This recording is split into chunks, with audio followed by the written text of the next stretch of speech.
Okay, everybody, we are live. No, I'm starting a few minutes early, but I'm gonna make sure I get all the technical mishaps out of the way. Um, can you guys hear me? I know last time there was a problem, and there was a problem with my microphone, and people couldn't hear me in the first few minutes of the stream. So let me know right away if you can't hear me.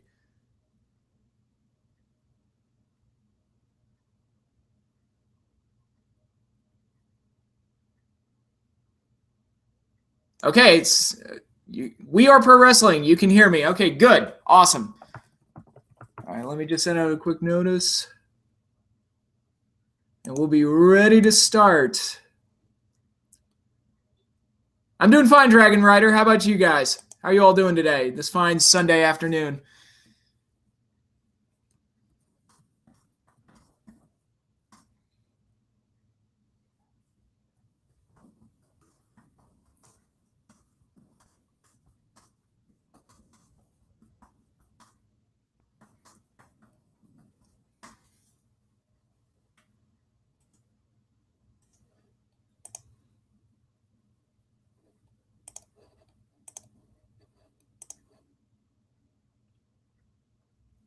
Strong Style Evolve. I still need to watch the New Japan Cup. I wanted to get caught up on that first before I watch Strong Style Evolve, but I am super, super interested in seeing that main event, the Golden Lovers versus the Young Bucks. I think that's going to be a really cool match.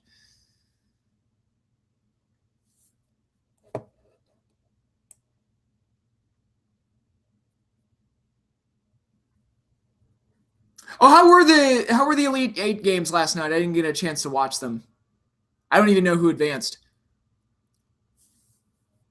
I feel bad. I haven't watched that much March Madness this year. I feel pretty bad about it. Typically, I'm pretty good at keeping up on that stuff, but life gets in the way. This was my birthday week, so I had dinner at my folks' house one night. I had dinner with friends another night, and I had dinner with my sister and her husband yesterday, where they gave me an awesome, awesome, crazy gift. Okay, Loyola, Chicago, and Michigan advanced to the Final Four. Okay, that's pretty cool. New Japan Cup was awesome. The finals were very interesting and very cool. Awesome. I haven't been spoiled, surprisingly. I haven't had the results spoiled for me, so I'm going to hopefully keep that in check. Happy belated birthday. Thank you. Before we start, let me show you guys the awesome gift that my sister got me.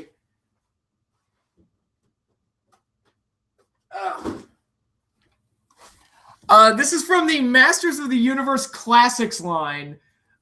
She got me Skeletor and Molar, the attorney and dentist from the Robot Chicken sketch. And these are for those of you who don't know, the Masters of the Universe Classics line are basically like highly detailed, highly posable, very well sculpted figures for adult collectors, because who else is collecting Masters of the Universe toys at this point in their lives? So she got me the one that was based off the Robot Chicken sketch, and I was like, Kathy, you really know how to tug at the heartstrings. That was a pretty awesome gift. It makes a very nice display piece. I do not want to take this out of the box because it just looks so awesome as is. So look, he's got Skeletor's tooth and everything. It's amazing. Good times. Very good times.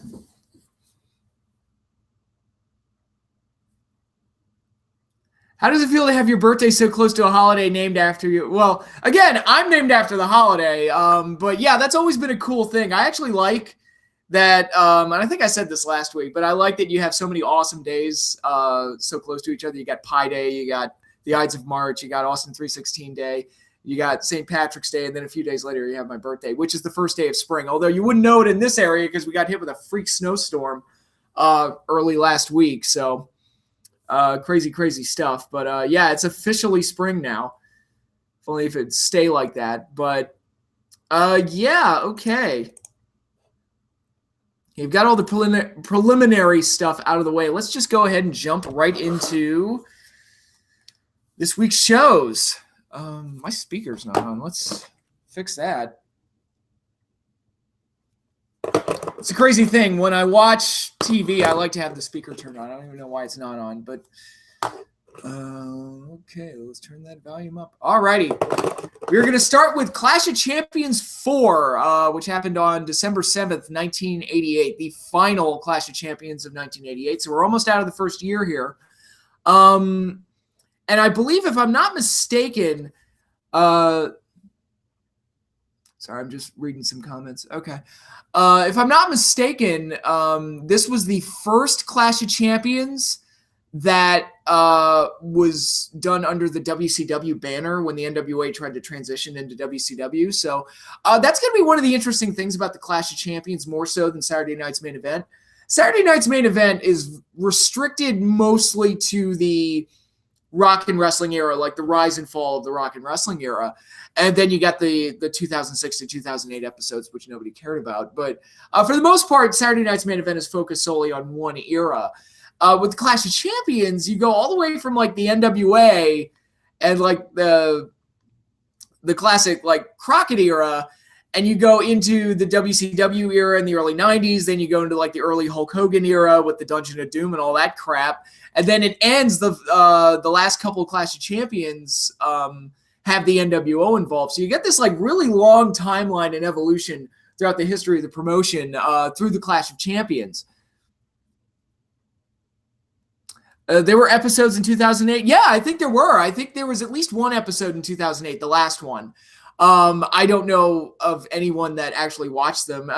Outside of the first episode they did in 2006, I don't recall anyone even taking those shows seriously or even attempting to go out of their way to watch them. But actually, the first episode in 2006 was the only one I watched. So, but yeah, I think they were going as far as 2008. But yeah, Clash of Champions, you get this nice long like timeline of the evolution of the promotion, and it stops at like the height of the NWO era. And I think they stopped doing Clash of Champions.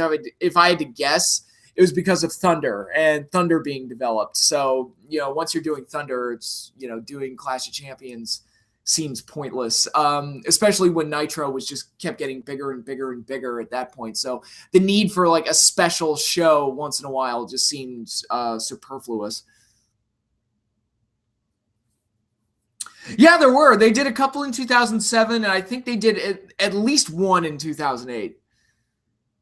Do you remember the first Clash of Champions you watched? No, I don't actually. I don't remember the first one I watched. It would have been somewhere around 92, 93, because that was when I started getting into WCW, and I got hooked on the Vader Singh stuff. So it might have been, now that I'm thinking about it, it might have been the Shockmaster. That might have been my first Clash of Champions, which I cannot wait until we get to that one. But I don't remember the first Saturday Night's Main Event I watched either. They're just kind of like blurred together.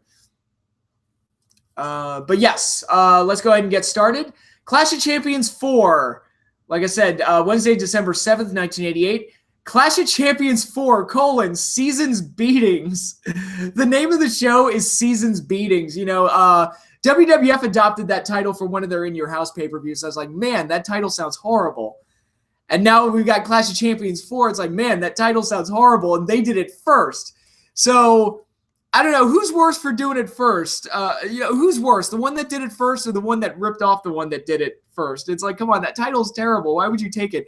And actually, looking ahead to some of the other Clash of Champions, the WWF took a few other like horrible titles from them. I believe next week's is St. Valentine's Day Massacre, which I'll get into that. But yeah, why would you use the title Seasons Beatings? That sounds so horrible. I mean, beat for the seasons? I mean, what the hell? That's an awful, awful name. Seasons Beatings is at least funny. Oh, it's funny. I'm not saying it's not funny. Unintentionally so. How did you find WCW? Were you flipping through the channels one night? No, I found WCW. My mom gave me a wrestling magazine that had Sting on the cover because she knew I was a wrestling fan, but I was only watching WWF at that point. And I looked at the cover and it was like, at first glance, I thought it was the Ultimate Warrior, but then I noticed he had a flat top. I'm like, wait, who is this guy? And I flipped through the pages, and they had pictures and articles about matches that Sting was having with this guy called Vader. And I was looking at the pictures. I was like, who the hell is that guy? He looks amazing. And I was just blown away by it. I was like, I need to know more about this. I want to know who these guys are. I want to watch this show. And eventually I found WCW from that. But yeah, let's go ahead and push play on this. Starting with the Clash of Champions. Okay, Clash of Champions 4 Seasons Beatings features Ric Flair and Barry Windham challenging the Midnight Express and more. Going to be a killer main event if nothing else.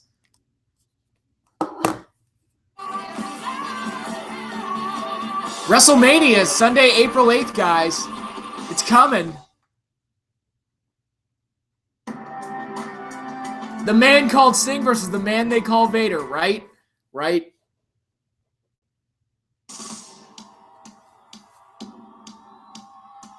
From the top of Lookout Mountain, you can see relics of past confrontations. Chattanooga, Tennessee. Men of honor, men of strength, men of pride. The question is not one of right or wrong, but one of choice. When old friends turn to violent behavior and other friends stand by. Oh, the Road Warriors turned on Dusty. Oh, the spike. That looks nasty. Time when most extend season's greetings, and the NWA has become season's beatings. That sounds so terrible. But I will say this, that dark and grisly looking Christmas wreath looks awesome. But no, season's beatings. That just sounds so bad. The NWA.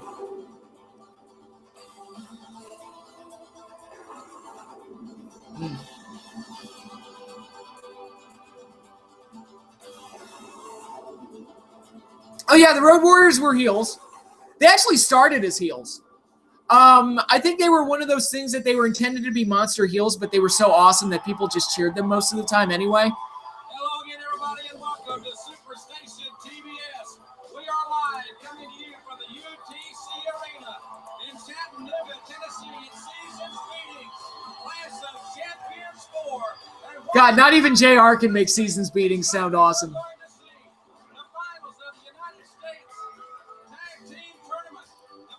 Damn! It's Ron Simmons!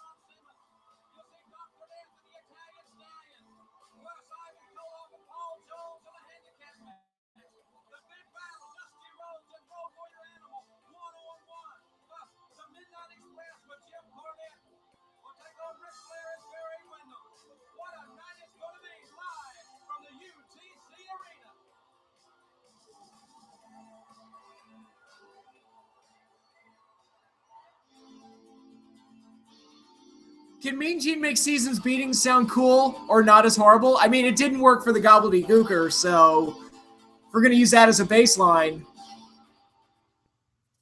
probably not. Okay, first up, we've got the Fantastics versus Eddie Gilbert and Ron Simmons. And we're back here, ladies and gentlemen. Jim Ross and Bob Call here ringside. And Bob, this is going to be something. It's certainly electrifying here in the UTC Arena here in Chattanooga, Tennessee. We're here at the Clash of Champions 4. God, Ron Simmons looks so young here. Starting out against Bobby Fulton. Jim, it's a great opportunity for like I almost don't recognize him. To see the finals of this tag team tournament live right here on TBS. I've heard that Gobbledygooker was kept secret from almost everyone in WWF. Why? Because Vince thought it was a really great surprise, obviously. Vince thought that it was going to be amazing, was going to set the world on fire. It didn't, but what can you do? The big former Florida State football All-American, 265 pounds. There you see Bobby Fulton. Fulton has great quickness, and no doubt he will have that advantage over Ron Simmons here. No doubt about that, Jim. Simmons is the big heavyweight. He's the strong man of the four in the ring when it comes to just real brawn. Piper's reaction to the Gooker was hilarious because he tried to put it over. It's like, oh, they don't seem to like him, but I love him. Piper was so great.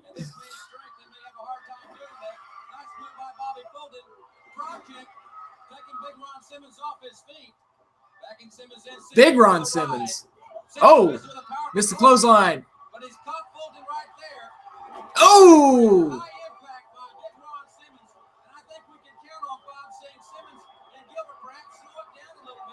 Gorilla press by Ron Simmons. Up he goes, down he went. Short ride, bad landing. What just threw into fans just threw something into the ring. I don't know what it was. There's Jason Harvey again.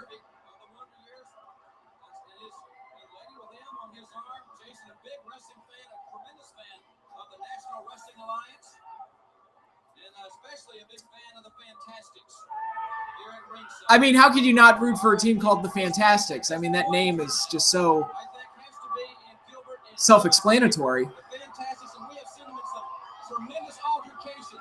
One comes to mind right here, Bob, in this facility. Being an Attitude Era kid, it's weird for me to see Ron Simmons tagging with someone who's not Bradshaw. Yeah, we all know him as tagging with Bradshaw, but he had a whole career prior to the Acolytes. He was former WCW World Champion, so counts for something. Come on, Simmons, take his head off. Nice drop kick by Tommy Rogers. What a phenomenal crowd we have. Nice arm wringer. Oh, kick. Good stuff going here. Rogers is one of the quickest athletes in the NWA. Nice side headlock. He's back in. Excuse me, me and Fulton both have such great athletic ability. They can get around that ring and the moves they can put on you. Tagged Eddie Gilbert. Now hot stuff Eddie Gilbert in there. Hot stuff, Eddie Gilbert. Sorry. And Rogers match up very favorably. Hot stuff Eddie Gilbert. Nice aerial shot of the ring there. That looks cool. We are coming to you, of course, live. If you just joined us here on Superstation TBS, this is the Clash of Champions 4 Seasons Beatings. Side headlock. Please stop saying Seasons Beatings. Please, for the love of God, stop saying it. Nicely well tacked by hot stuff Eddie Gilbert, the Lexington, Tennessee native. Showing great quickness. Nice hip lock goes right back. Nice one, Dragon Rider. That's nice. No doubt, the pace is really going to pick up now with Gilbert in there. 6 times referee of the year. Arm drag. He only signed this very important contest. 6-time referee of the year. How does one win referee of the year? I'm curious. Because referees fuck up so much in wrestling that it's like, how would you even like determine who a good referee is? Because it's just a given that they're going to screw up. Yeah, that roll-up's not going to help you in the corner there, buddy.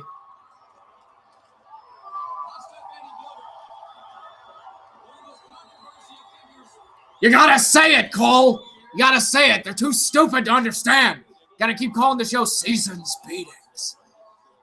Seasons Beatings, goddammit. Okay, he's giving him a season. God damn it, stop using pronouns. Pronouns are the work of the devil. Don't you know that? God damn. Beautiful young lady here and a lot of beautiful women and great wrestling. It's so sad. Whenever I see pretty women in the crowd, I just assume they're rats. I just assume that they're rats. It's like they're here to fuck the guys when they come out of the locker room. Arm drag or hip toss. If you say that one thing has got to work in the favor of one of the teams, Jim, it would have to be in Fulton and Rogers' favor that they have wrestled together much longer than has the team of Simmons and Gilbert. And as you know, Stop cutting to the fans. I don't care about them. that means a great deal in tag team wrestling, getting to know each other, working so That might be an editing trick, though. I don't. Well, these are live specials, so yeah. Headlock takedown. Eddie Gilbert. Head scissors. Great experience. They know what it's like to wear the United States Tag Team Championship crown. We do agree with that sign wholeheartedly. Head scissor by hot stuff Eddie Gilbert. And remember, we talked about the tempo in the match. I had the opportunity to talk to all 4 of the participants in this match before we went on the. Oh, I'm sure that I'm sure rats were just all over the place at these events. Slow it down, and we have to control the tempo.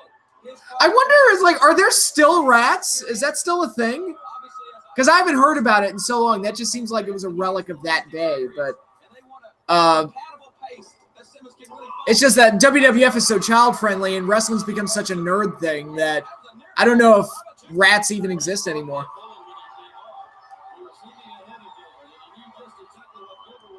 Oh, this friendly competition is turning into a shoving contest now. Babyface, yes, the Stinger is in the vicinity. I'll be talking with him later in the hour. The Road Warriors, this Road Warrior animal, Dusty Rhodes, live right here tonight.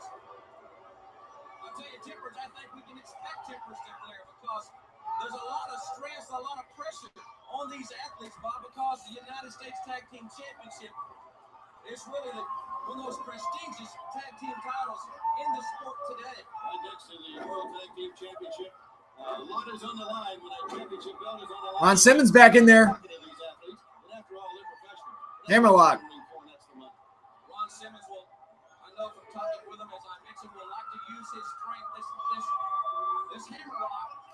Out of the ring he goes. That's the mark of an inexperienced athlete. The experienced Bobby Fulton maneuvered Ron Simmons, and Fulton, even though he's a little bit smaller, really used his leverage right there to free himself from the maneuver. Ron Simmons can make a normal... Nice roll up. Small package. Nope. Simmons gets out. The quickness of Bobby Fulton, and Ron Simmons knows that he has got to be aware that There's probably independent rats. That sounds like a wrestling gimmick, the rats. Has anybody ever thought of doing that? with so much of the strength of Ron Simmons, he can turn it into a very painful maneuver. Schoolboy. Nope. Well, again, right there, that's an example of it. He had Rogers on the mat, but he couldn't keep God, we think of Ron Simmons as a power guy. He's like moving pretty well here. ahead of Simmons, and he just Moving pretty quick. Collar elbow tie up. Ron Simmons now back on the side headlock. Fulton steps in, trying to, or Rogers, excuse me, stepping in. Leverage is such a very important part of this match. Trim, I think one thing we might point out to all the wrestling fans too, as the match continues and progresses, and the longer it goes, quick block right there by Simmons, but as longer as it goes, Oh, drop kick. the power is going to begin to overcome that quickness and that speed. Fulton Rogers going up top. High waist here. Oh, crashed and burned. Missed the elbow. Ron Simmons in a three-point stance. Oh, flying shoulder tackle. He's in the ropes. Can't pin him. Simmons had his jersey retired this year from Florida State. He finished 8th in the Heisman Trophy ballot in his senior year. Yeah, Jay, he did have his jersey retired. JR just mentioned that on commentary. Since Ron Simmons graduated from Bundy Mountain's Florida State Seminoles. For the first time now during the match, we got an athlete in trouble. As Rogers is in bad trouble now. He might have been pinned earlier if he hadn't been close to the ropes. 10 minutes have expired. 20 minutes remain. Oh my God, they're actually keeping track of how much time is left in the match. I'm shocked.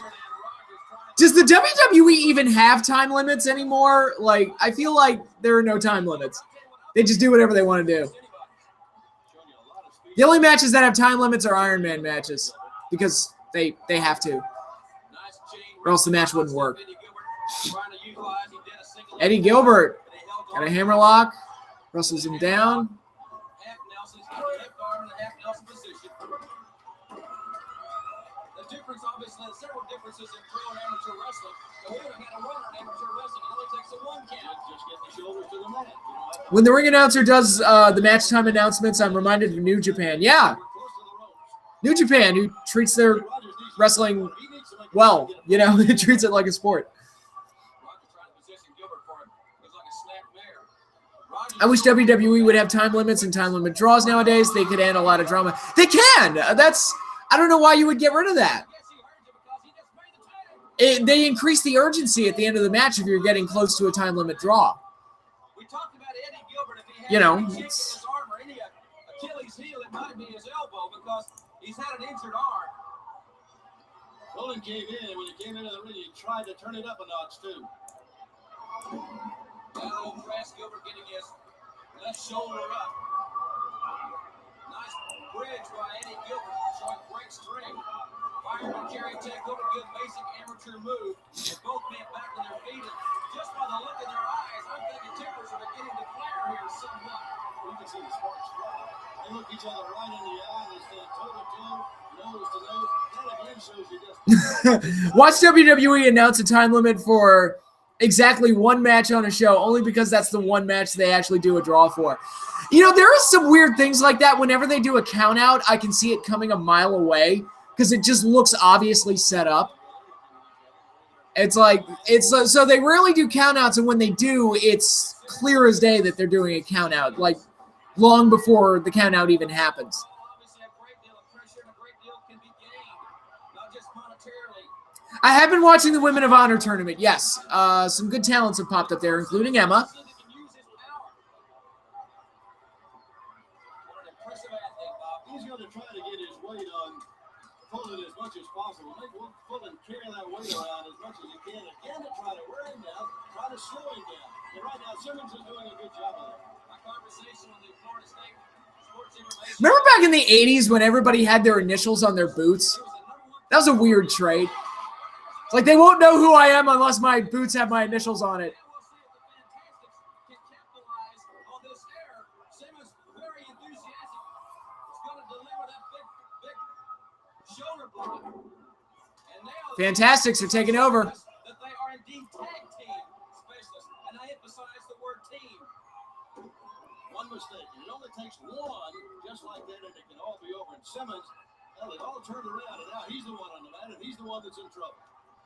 Tag made. And they're right in their corner. Well, these guys always have a great tag ratio. If you would like to look at videotape, you'll find it. The Fantastics will tag sometimes 2 and 3 times as much as their opponents. And they're not just Oh my God, JR just said that the Fantastics have a high tag in and tag out ratio. And like they tag like what did he just say? Like 2/3 more than their opposing teams do. It's like that's amazing that he would keep track of that.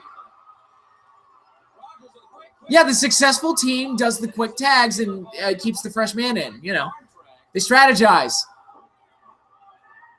And JR pays attention to shit apparently. And I like those little nuances. It makes it more exciting. It makes it more interesting. And it's those things that the WWE doesn't have today that real sports have, and real sports are exciting because of it. I'm working on that arm and continually working on it. Simmons' greatest attribute in this match is his phenomenal strength, his power, and 1 or 2 big power moves by Ron Simmons. Well, Bobby Fulton coming around the bend here. Oh, the partners on the outside are getting into it. 15 minutes remaining. We going to go to a time limit draw here? I'm going to get a beer. I'll be right back. There's a good look at the youngster, Tommy Rogers, 27 years old, native of the great state of Florida, and his partner Bobby, now from the City of the Angels. Big elbow, lots of power, and a nice tag, short tag by Ron Simmons. Now let's see what Gilbert can do. He ought to turn it up a notch now. Rogers is going to be a little tired. I have returned. Perfectly executed that hot stuff, Eddie Gilbert. That's a great shot there, Jim. Suplex by Eddie Gilbert. Gilbert might nail it.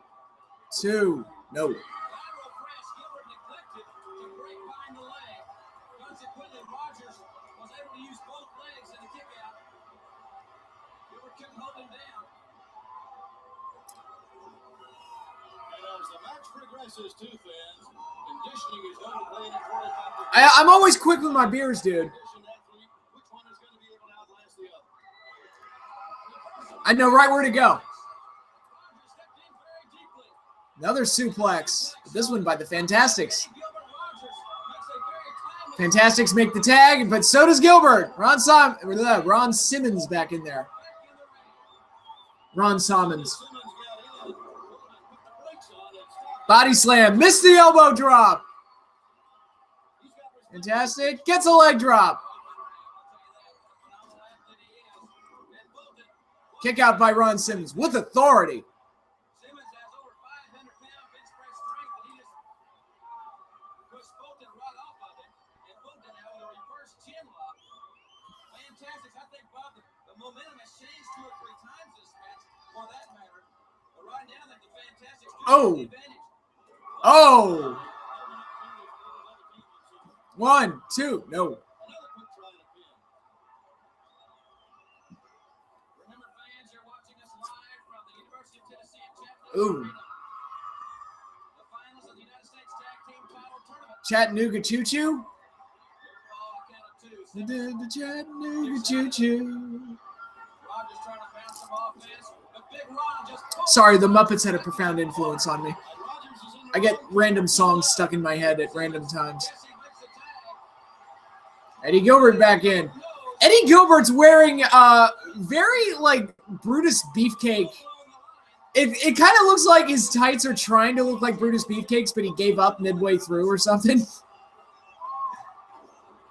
drop, and that'll send it to the chiropractor. He had him high into the air, and he had a lot of power behind that one. Gilbert following it up. That's great strategy. Couple of knees to the small of the back. Tommy Rogers. And Rogers is a long way away from his corner. Yeah, one thing I'll say about Clash of Champions so far in doing these shows, we've gotten some pretty good tag matches out of it. This is another good one.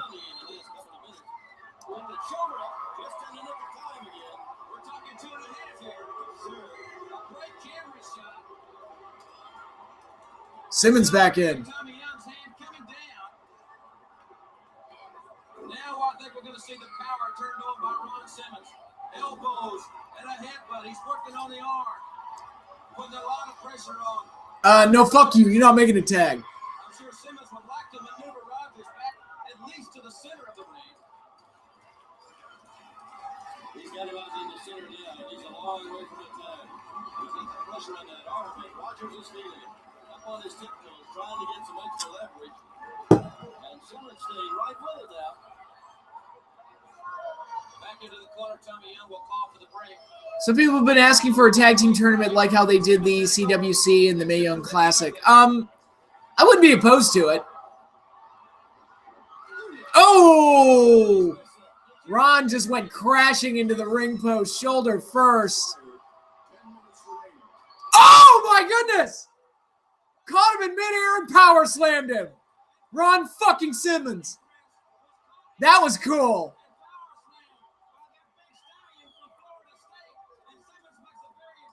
That could have been the finish. I'd have taken that as the finish. Eddie Gilbert with a roll-up. No. Oh, and he goes into the post. He's holding his arm, Bob. Now we were talking about that. That's the injured arm, the one that has given him so much trouble that he had taped and wrapped before he hit it into that post. And this could be a turning point in the match right Oh. now.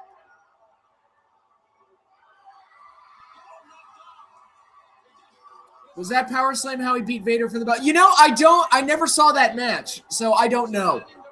I actually don't know. I've seen highlights of it, but I don't remember. I've never actually seen the full match where he beat him for the belt. Eddie Gilbert's hurt. Gilbert's hurt. Simmons is down there trying to give him a little help get into his feet. Simmons showing a lot of concern, too, right here about Gilbert. Remember, this is winner take all right here. I'm sure that obviously they do quite obviously know the stipulations in this match. There must be a winner in this one. And Gilbert is showing a tremendous amount of guts. He can't even, he can barely even, he's holding that arm at his side, Bob. Shaking his head yes to the referee that he can continue, but the arm at this stage, it appears to be useless, just hanging at his side, up against his side. Come on, get him back in the ring and get a tag. Come on, Ron. He's a second-generation wrestler from Lexington, Tennessee. Oh, Eddie Gilbert, he is not looking good. Fighting spirit. He's not going to quit, I'll tell you that. And Rogers is hesitant. He doesn't really know whether to go in and attack him or what to do.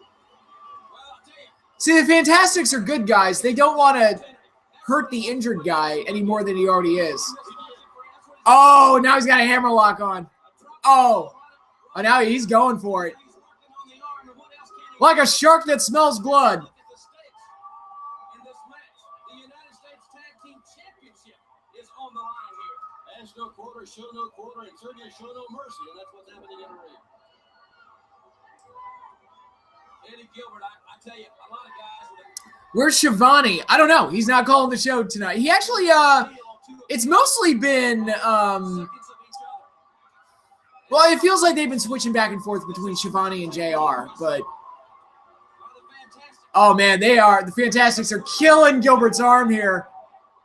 and they're doing it. Throw the towel! Throw the damn towel! Throw the damn towel!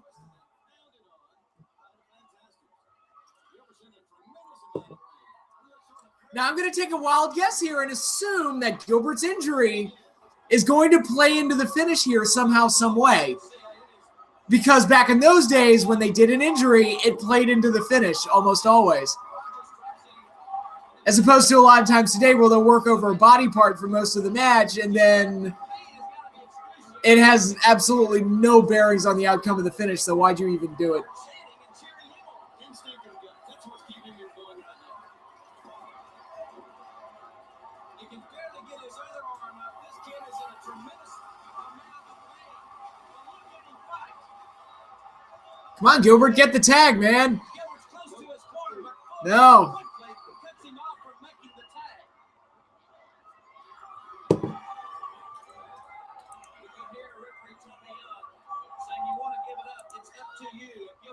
no. Look at him shake his head. I think the Fantastics are about to smell the roses here, Jim. They feel that it's awfully close now, the condition they've got Gilbert in. Well, I'll say this, the Fantastics, they have so great sportsmanship and character. They did it all by the rules. Oh!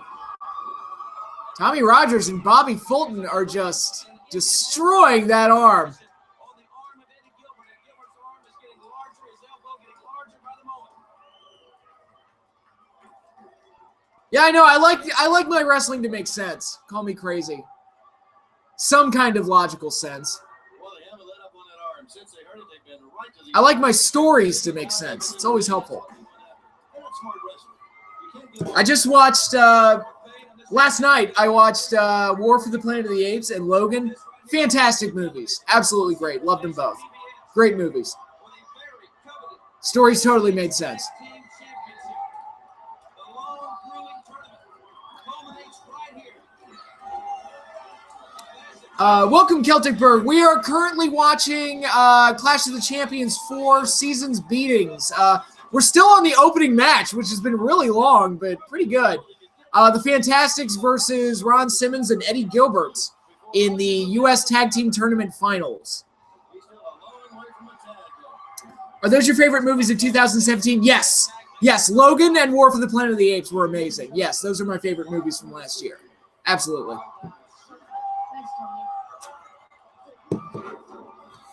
God, Gilbert is just dying out there. Oh, missed the headbutt. Gilbert, here's your chance. Smart tag team wrestling is rolling over to Ron Simmons, obviously to cut off the path for Eddie Gilbert to make a tag. Nice job there, cutting off the hot tag. Hip toss by Gilbert Good arm is fine without on his good arm. Come on, get to the corner and tag Ron. boys. The drama is killing me. Really to ring stand that hammer lock. Yeah, Logan was fantastic. I watched Logan Noir, actually, where the whole thing's in black and white, and it looks pretty damn good in black and white. Look at the pressure that Rogers is applying to hot stuff Eddie Gilbert. I wonder if we go the time limit. Are we going to go sudden death? You'll never see anyone with any more pained expression on their face than Gilbert. What a terrific battle he has put up against tremendous odds. Back into the corner. Come on, Gilbert, get out of there. Jim, I don't care how great an athlete you are, Oh! how great a wrestler you are, you can't Shot to the gut. There's just no way you can do it. Rogers right back. Oh, God, right back to the arm. Really reaching back. You can see 4 minutes left in this. 4 minutes? Rogers We're almost at the time limit draw here. I think the Fantastics are just going to wear this out. up on the base where he can use his Well, no, it's a tournament. They've got to win it. back on the arm of Eddie Gilbert. They can't take a draw.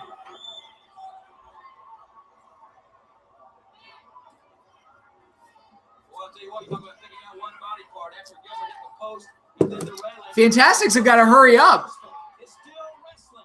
He is still fighting these men. Oh, into the corner. So much out of him. Every time Get the tag. Get the tag. he gets to his feet, he's just not quick enough to get over for the tag. They're back on the Come on. Come on, Eddie. He's going to make another effort here. He's trying to get Go for it. Go for it. Go for it. Oh, Bolton is the legal man. He didn't make the tag. we're getting close to the end here. So 2 minutes remain in this 30-minute time. 2 minutes remain. Bolton, he rolled him in right, Bob. He didn't rook him up. He rolled him in. Good sportsmanship by Bobby Bolton. But I think that was a right hand. Roman wants him in the ring. That's where they want to pin him. They want those championships. Eddie Gilbert. Come on, get the tag for the love of God. I want the tag. 1 minute remaining. 1 minute. Didn't WWE do a tournament where 2 guys advanced because of a draw? Yes, it was the tournament right before WrestleMania 22. Big Show and Triple H had a draw, and yet they advanced to make the finals a 3-way. I don't know how much sense that makes, but okay. The Fantastics just won. Aw. Gilbert, you should have gone for the tag, man.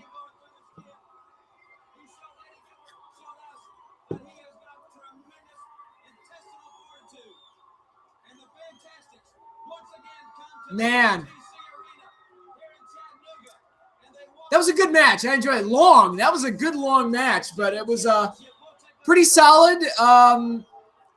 I was ready to pop for that hot tag to Ron Simmons, though, at the end, and they never did it.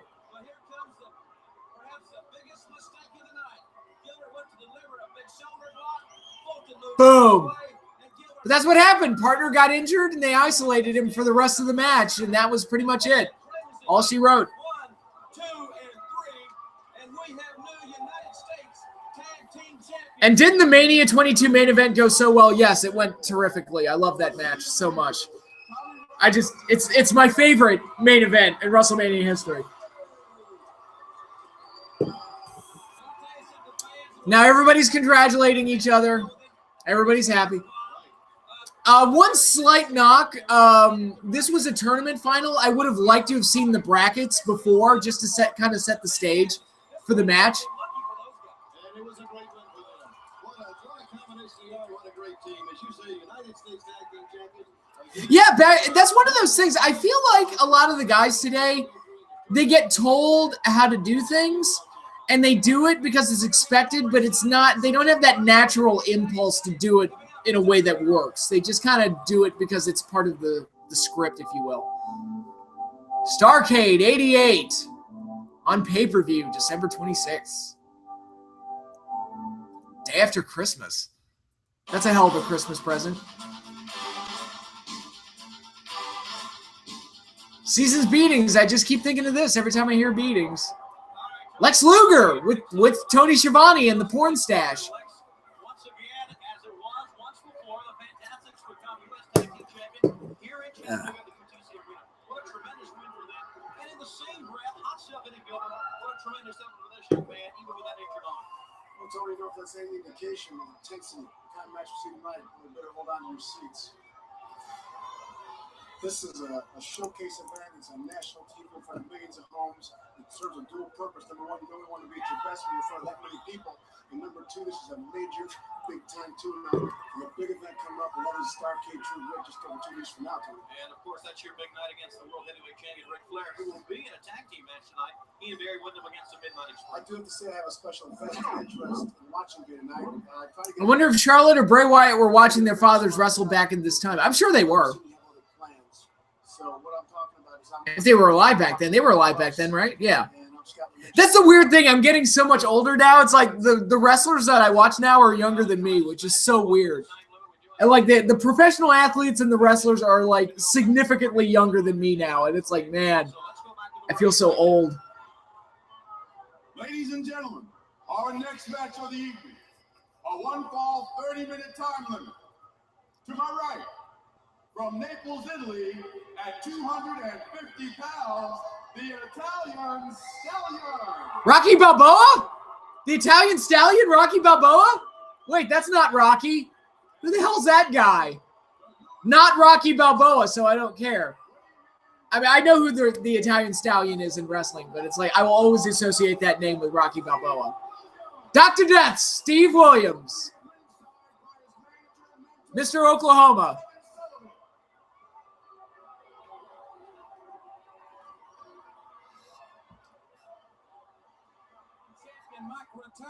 Yeah, so, okay, Charlotte would have been 2 years old back then, so she probably wouldn't have been watching. And if she was, she doesn't remember it. For the television championship, these fans here are cheering for Rick Steiner, and everybody says, well, Steiner's not too smart, but he's not going to be the one that's 40 feet up in the air. He's not so stupid. I'll tell you what about being stupid. I really hope Charlotte and Tessa Blanchard become a tag team called the Horsewomen. That would actually be cool. The problem is they'll be tempted to do women's tag team championships, and that won't work. Because it'll be like when TNA did it, because it's like the reason the Knockouts tag titles didn't work in TNA, they did not have nearly enough girls to make that whole thing work. And the fact that they would even try it is just insanity.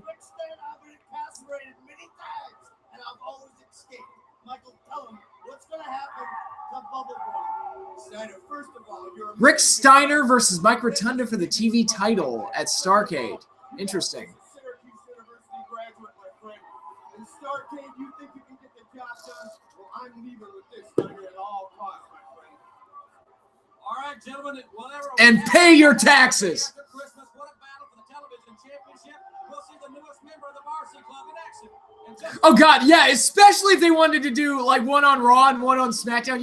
Yeah, two women's tag titles on Raw and SmackDown. That would totally not work at all.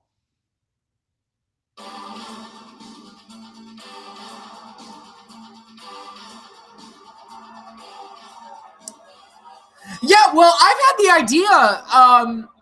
Look, if they wanted Raw and SmackDown to have their own distinct identities, like all the women should have been on one show and all the tag teams should have been on one show. So if you wanted to do a women's division, put them all on Raw and put all the tag teams on SmackDown, put all the cruiserweights on either SmackDown or Raw, whichever, just to give like each brand their own identity. So it's like, all right, I watch Raw for the women and I watch SmackDown for the tag teams or the cruiserweights or whatever. But they just gave everybody everything, and now it just, like, both shows look the same, so who cares? Like, oh, there's a brand split. I'm like, one show's 3 hours, the other show's 2 hours. That's really where the differences end. Otherwise, the shows are virtually identical. Oh, I'm sorry. One show's red and the other show's blue.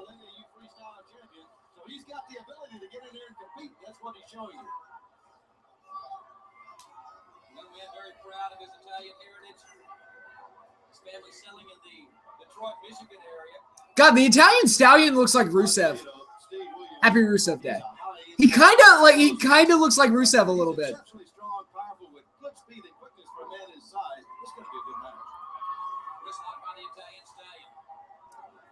Every time I hear that name, I just think of Rocky. Like, it's just I can't disassociate Italian Stallion from Rocky Balboa.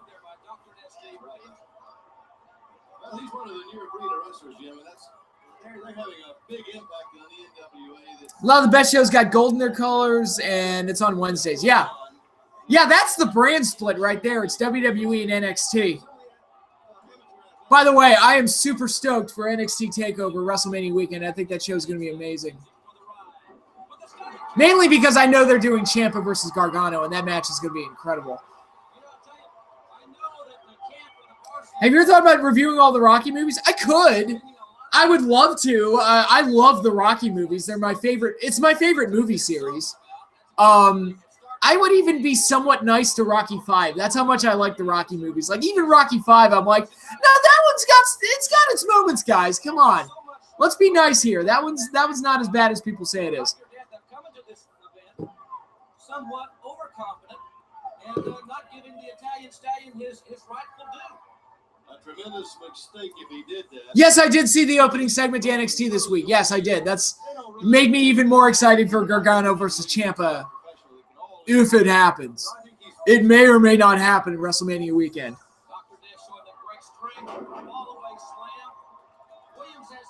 Rocky 1 and Rocky 4. Yeah, I really like Rocky 1, Rocky 2, Rocky 3, Rocky 4, Rocky 6, and Creed. Like, 5 is the only one that I'm kind of like, it was all right. It was like, I don't love it. The rest of them I love for one reason or another.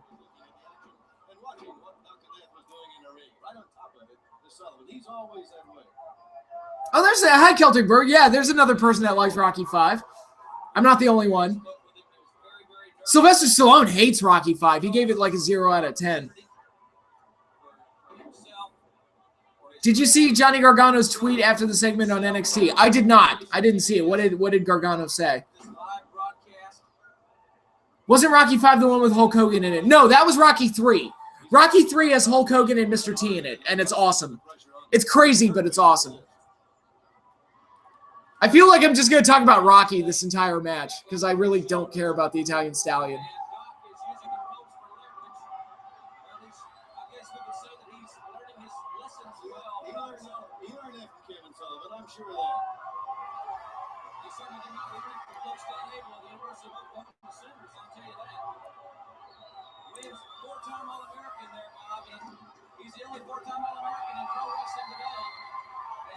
Referees in the ropes. Come on, dude. How do you not see that?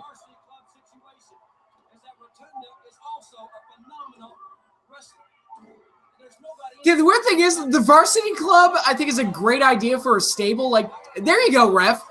The Varsity Club is a great idea for a stable. I just think Kevin Sullivan is the wrong manager for them because he's always been like a creepy weirdo, like into like satanic stuff. And to me, like, like the Varsity Club guys, like the classic collegiate wrestler guys, that stable should be managed by somebody that fits the bill.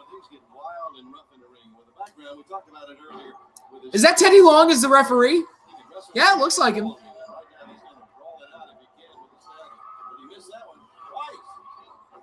Ah, crossbody by the Stallion. I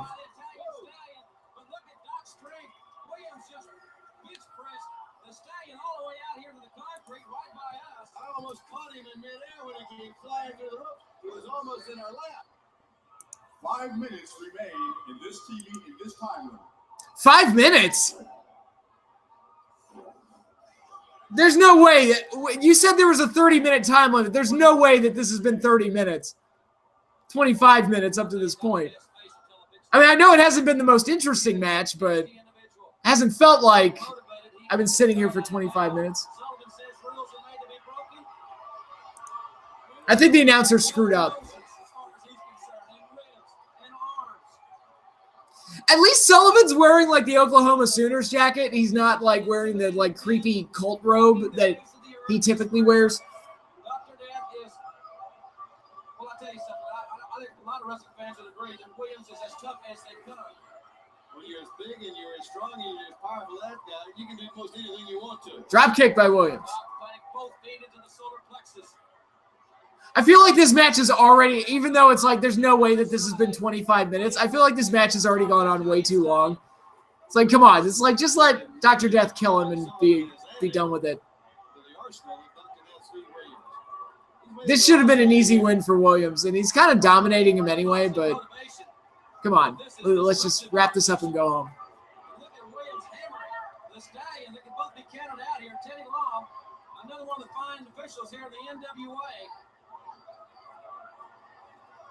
Sign this one as the fans look on here from the UTC Arena.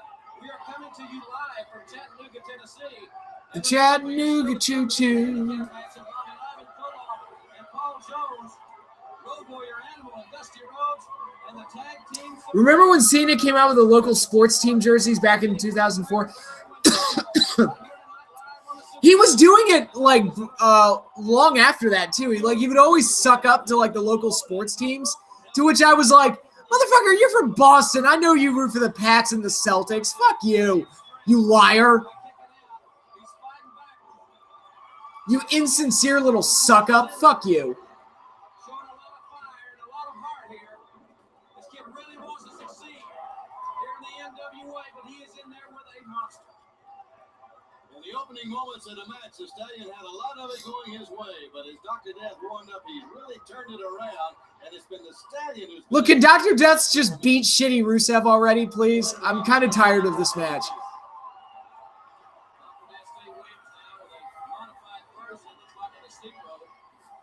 Williams is one tough man. He's tougher than Geraldo Rivera's nose. John Cena is bandwagon as a motherfucker. Yeah, right, right.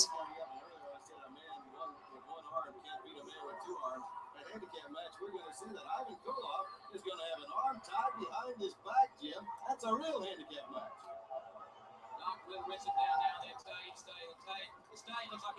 The only time I let it slide was at Mania 20 when he showed up with a Knicks jersey only because I'm a Knicks guy.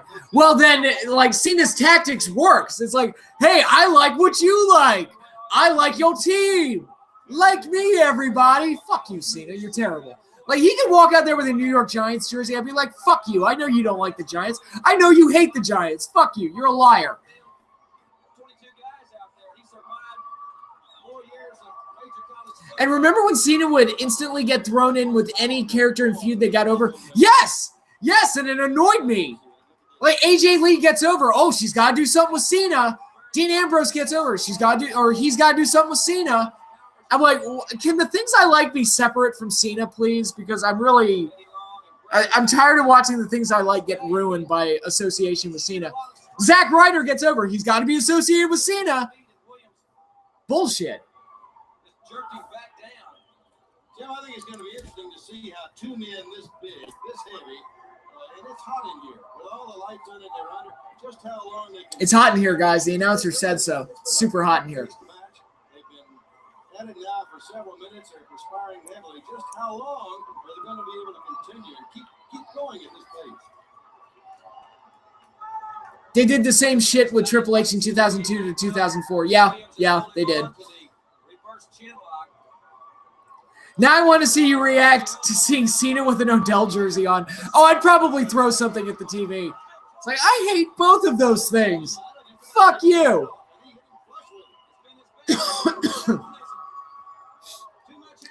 Okay, the Italian Stallion keeps getting hope spots, but I just don't care. Like, I feel like this should be over already.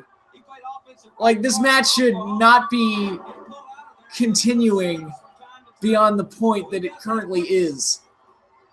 Can we please end this match? I'm kind of done. A shitty Insiguri by Dr. Death. Roll up. No.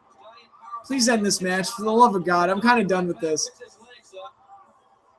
I mean, I don't want to sound disrespectful to Dr. Death, but this is just, I mean, you got to map out your time appropriately. Not everybody needs to get 15, 20 minutes, and this has already gone way, way, way too long.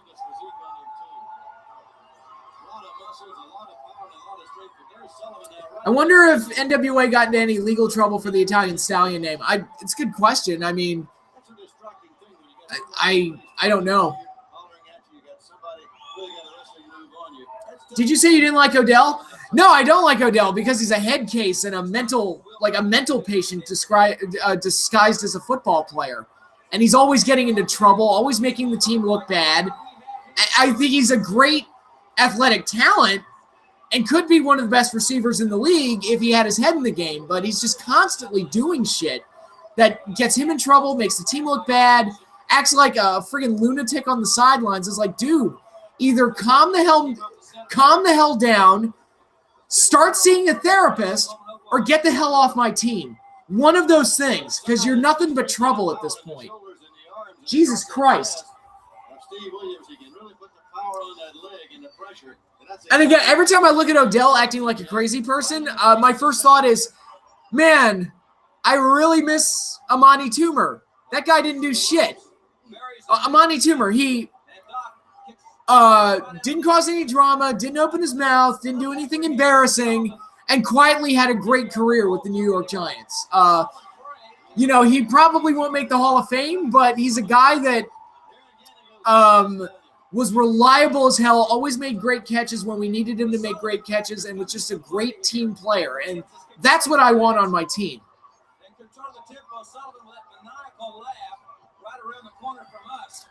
I'm a New York Jets guy, but I really hope both our teams get better, right? We need that New York Super Bowl. We need New York Jets versus New York Giants in the Super Bowl, with the Giants going over, obviously.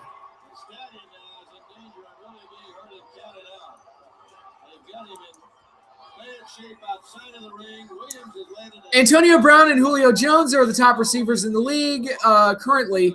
Odell should be in that conversation, but really isn't. No, because he keeps dropping balls and he keeps being a behavior problem instead of improving his game. And he's one of those guys, he got famous early into his career and had too big of a magnifying glass put on him too soon. And he wasn't mature enough to handle it, and he hasn't improved well enough to prove worthy of that attention, in my opinion. No, the Jets are not allowed to beat the Giants in the Super Bowl. I've decreed it. The most recruited high school lineman in America, his senior year. Dr. Death narrowed his choices to the Nebraska Cornhuskers. What would Serpentor say? This I command? Yes, the Giants are not allowed to lose to the Jets in the Super Bowl. This I command. I must be getting desperate if I'm quoting Serpentor. Fuck Serpentor. I hated him. I mean, G.I. Joe was probably the earliest example of a show jumping the shark for me because I was so upset that they replaced Serpentor, or they replaced Cobra Commander with Serpentor as like the lead Cobra guy. I was like, fuck you, that's terrible. Cobra Commander all the way, man.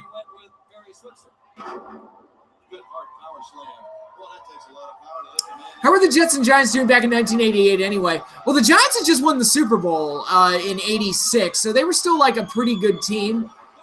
The 49ers are pretty much were ruling the league at that point, but I think the Jets were terrible at that point. I don't really know for sure.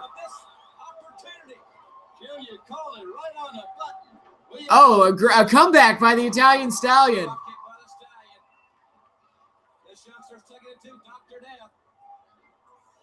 Power slam by the Stallion. But he didn't cover him there.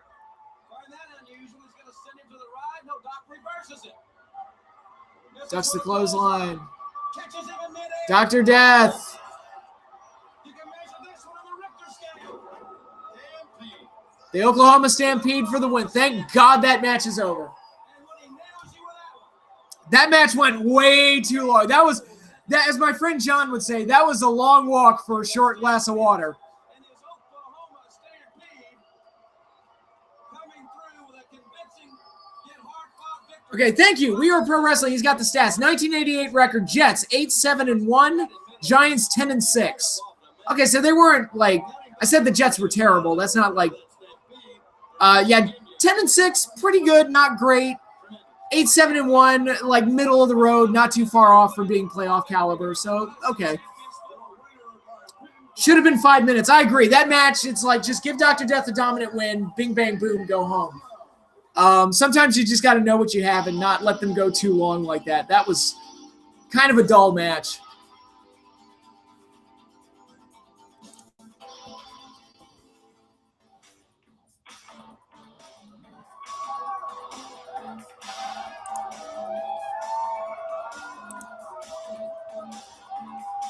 I'm Magnum TA, and I got some good news to report. Magnum TA.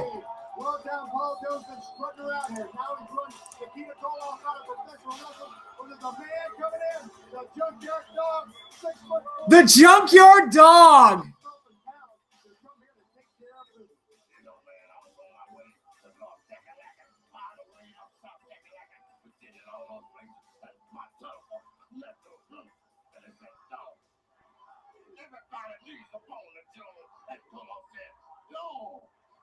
Some help, and I took my hat off and I told my wife I'm on my way to the NWA. So I'm 6'4", 325 pounds. I'm nothing but twisted steel and no sense. Junkyard Dog making his debut. It's not recess time, so I'm not here to play. I'm here to Magnum TA. This is. You're gonna get your chance. December 26th. Yeah, he was like on the cusp of being like a big star, and then the car accident kind of derailed him. And very unfortunate, because I thought Magnum TA was a very talented guy. And Paul Jones will be forced in retire. Have you ever been to a Giants game here in New York, New Jersey? Yes, I have. I went to one a couple years ago. It was the Redskins-Giants game, Week 17. Neither team made the playoffs. It was Shanahan's last game as the coach of the Redskins.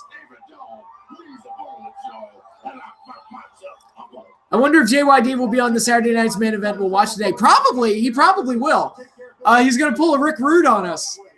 Except not, but you know what I mean. Thanks very much, Magnum TA. It's great to see the Junkyard Dog back. Fans, we have so much more to come. That big handicap match we've been talking Every single wrestling fan needs to watch Magnum TA versus Tully Blanchard in the I Quit match from 86. Was it 86 or 85? You're talking about their cage match, right? Because their cage match is amazing. The Starrcade 85 match. Do you think Magnum TA would have become world champ in Starrcade 86? Probably. I think they were prepping him to win the belt. I think so. Oh, they're going to show the spiking incident again. As we said, fans, there you see it right there. The altercation that started it all. Dusty Rhodes is here for revenge, an eye for an eye. It's going to happen tonight. An eye for an eye. Rhodes wants revenge. It will be physical, and we'll have that and much more in just a moment. Available live on pay-per-view in the comfort of your own home. Starrcade 88, True Grit. True Grit. To be a part of the rich tradition that is Starrcade. No way out for 5-time World Heavyweight Champion Nature Boy Ric Flair as he collides with the awesome power of Total Package Lex Luger in a no disqualification all-out war. Plus, former friends become foes as American Dream Dusty Rhodes and Sting tag up for revenge against the might of the Road Warriors. And U.S. heavyweight champion Barry Windham takes a test of true grit as Big Boy Bam Bam Bigelow gets hit. Bam Bam Bigelow, look at that. NWA wrestling will never be the same. Card subject to change. The Midnight Expresses fight for supremacy. The Russian assassins put up their identity at Paul Jones' job against the fight of Ivan Koloff and the Junkyard Dog. Plus, the Fantastics, Hot Stuff Eddie Gilbert, Ron Simmons, and an explosive Rick Steiner Mike Rotundo battle for the World Television title. Spend your holiday. So many names. They're all flying on the screen. From Norfolk, Virginia, and only on pay-per-view. Call now to reserve your ringside seat in your very own home. Starrcade 88. True grit. 3 full hours of action, strength, and power. Don't miss it. Yeah, Bam Bam Bigelow was at the first Survivor Series. So he was wrestling as far back as 87 and even before then, because, you know, he would have had to have had somewhat of a career prior to going to the WWE. He was in the Wrestlemania 4 championship tournament too.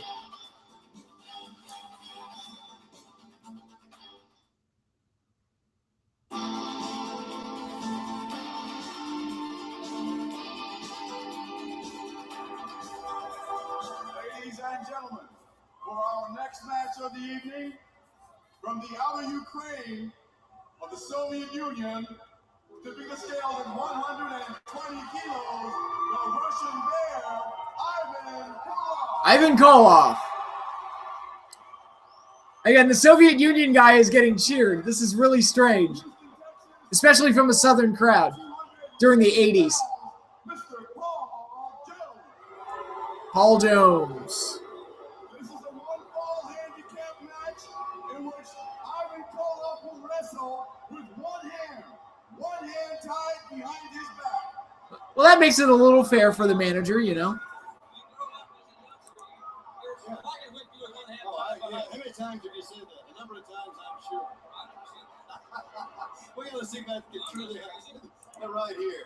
You know, I was thinking, as they were getting into the ring, Jim, a lot of times you say this is a grudge match or something of that nature. This is much more than that. This is no grudge. These guys are mortal enemies.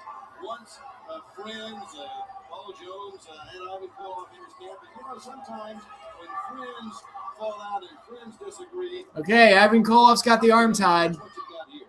And that's why, really, Koloff agreed to such a match. I don't think he should have done that. I don't think you should tie your hand behind your back against anybody, much less somebody like Paul Jones. But that's the only way that Jones would get in the ring with Ivan Koloff is for Ivan to tie that one hand behind him. I'll tell you one thing. At Starrcade, Ivan's got a big bag, 325-pounder as his partner. There'll be nobody with their hands tied behind their backs. It'll just be man on man. I mean, big man on big man. You know, big man, and he's the meanest dog in the lot, and that's the Junkyard. You know, the way that rope's around Ivan's across his shoulder and over to his arm, that almost could be choked him in with. Ivan, look at Jones right down. And Paul Jones gets the hell out of there.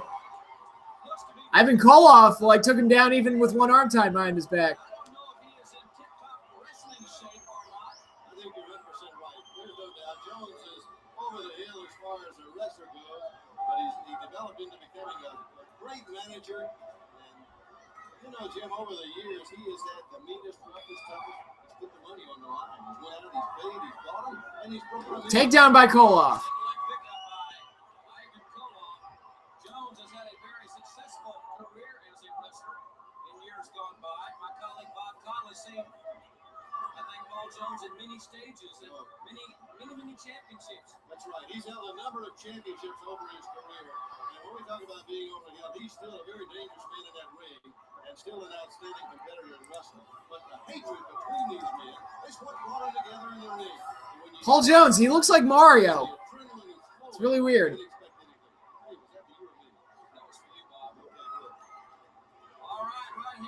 Koloff still getting his shots in. It's not going to be his left hand because it's tied behind him. Paul Jones, look at Jones. He's begging for Koloff to back up. He talked big about this match. He wanted a wrestling match. He's got one hand tied behind him, and Jones is crying. I I think Jones now wants to stop it and say, let's tie the other one behind his back also. Oh, headbutt by Koloff. Ivan's going to use all the weapons he's got.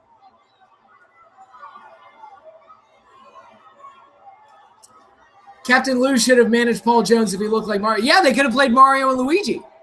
Like Paul Jones could have been Luigi.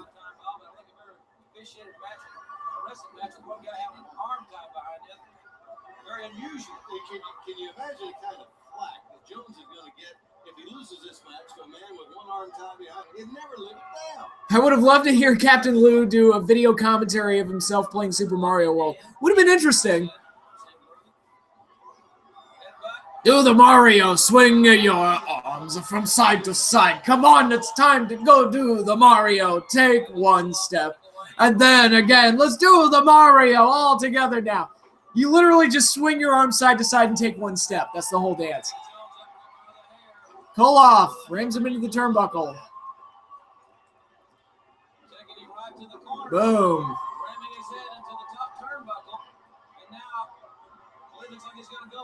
Boom.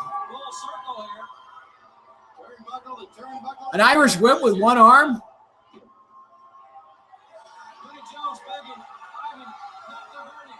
Oh, take two steps. Right. You're right.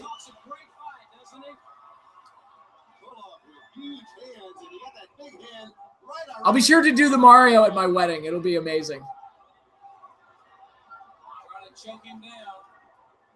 I'm not engaged, by the way, in case anybody interpreted that as such. But sooner or later, I think I can make it happen. Okay, ref, Koloff's choking him.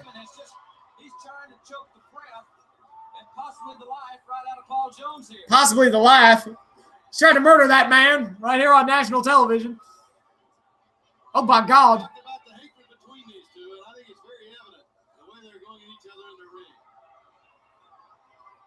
Remember, fans still do come here in our live broadcast of Clash of Champions 4. Road Warrior Animal and the American Dream, Dusty Rhodes. You should walk down the aisle to the Rocky theme, right? Right. I mean, either that or Real American. Ric Flair and Barry Windham, and what could be the greatest tag team event ever witnessed on live television. We're going to button down the hatches when those two matches get underway. Okay, I'm bored with this match. This is not going well. It'll be a slam bam affair when you get those two underway. Right now, here's a This match isn't working. Jones has figured that out. 5 minutes have expired. 25 minutes remain. Oh, dear God, don't let this go on for 25 more minutes.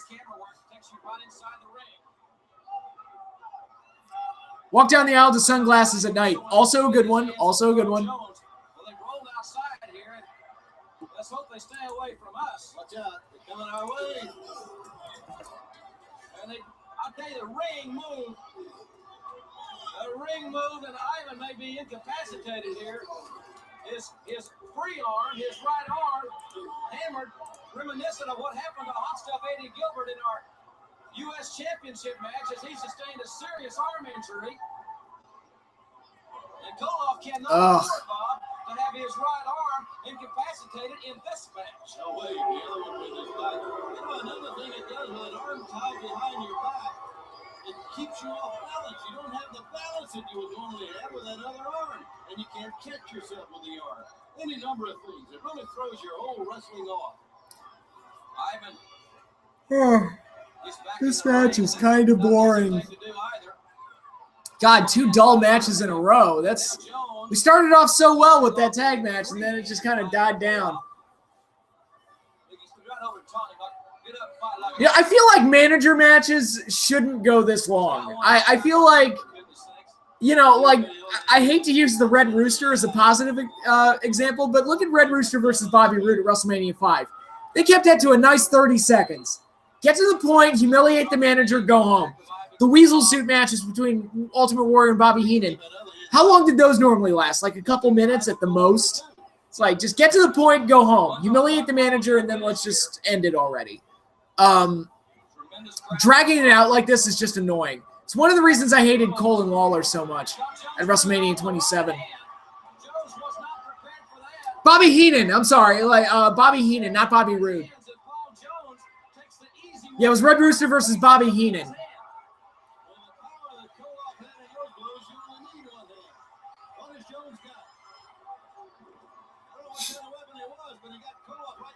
Oh, he just hit. Paul Jones just hit Ivan Koloff with something. Paul Jones is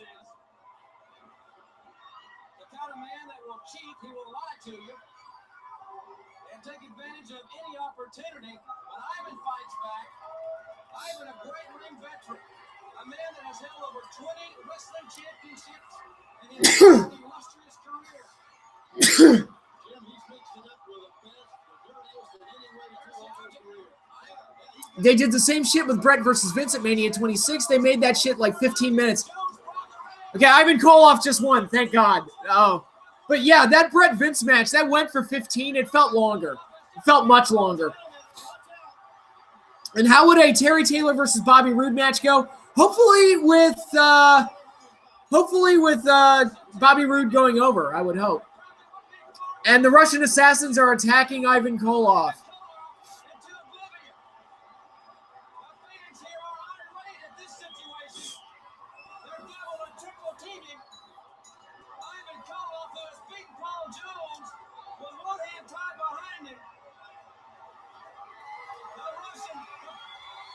Who's coming out to help Ivan? The dog! The Junkyard Dog!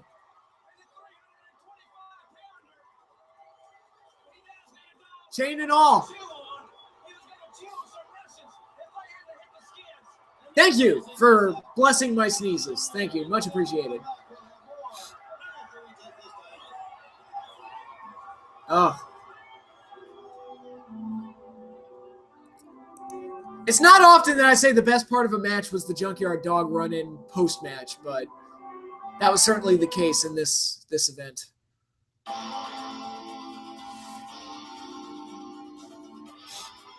Season's beatings, they keep showing it. I keep smirking. Okay, back with the total package, Lex Luger and Ivan Koloff wins the match. The Russian Assassins step in to the aid of Ivan Koloff, the Junkyard Dog, and I'm sure he really needed the help right there. I'll tell you, it looks like the Russian Assassin, Paul Jones, are on the page on the tactics book of the Horsemen. Obviously, 2-on-1, 3-on-1. But they had a little surprise for themselves there when JYD came down. I've been a admirer of his for a long time. He's a man I think I can call depending on a situation like that, as we well saw. Okay, let's talk about situations. Coming up next, the American Dream, Dusty Rhodes, going up against Road Warrior Animal. The winner of that match will be able to claim the World Six-Man Tag Team title. But I'm not so sure that's what's in the mind of Road Warrior Animal right now. They try to take out Sting. They try to take out Dusty Rhodes. Who knows where they're going to go next? Did you know Super Mario Bros. 3 turns 30 years old this year? I didn't know that. It's my favorite video game of all time, so I guess I'll have to play it again. Kind of commemorate the anniversary.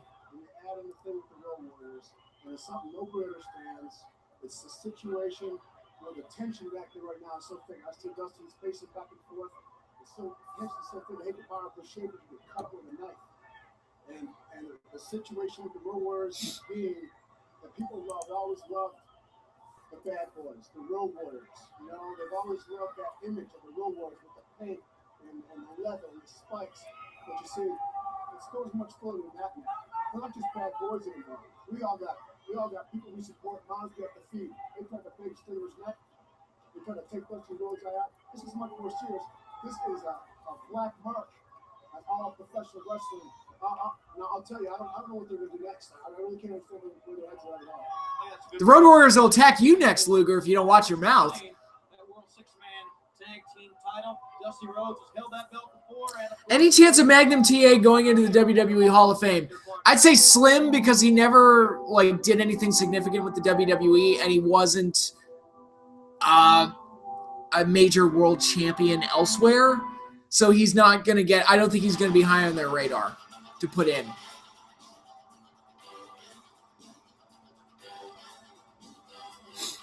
Mankind versus Taker, Hell in a Cell turns 20 this year. Yes, it does. That's amazing.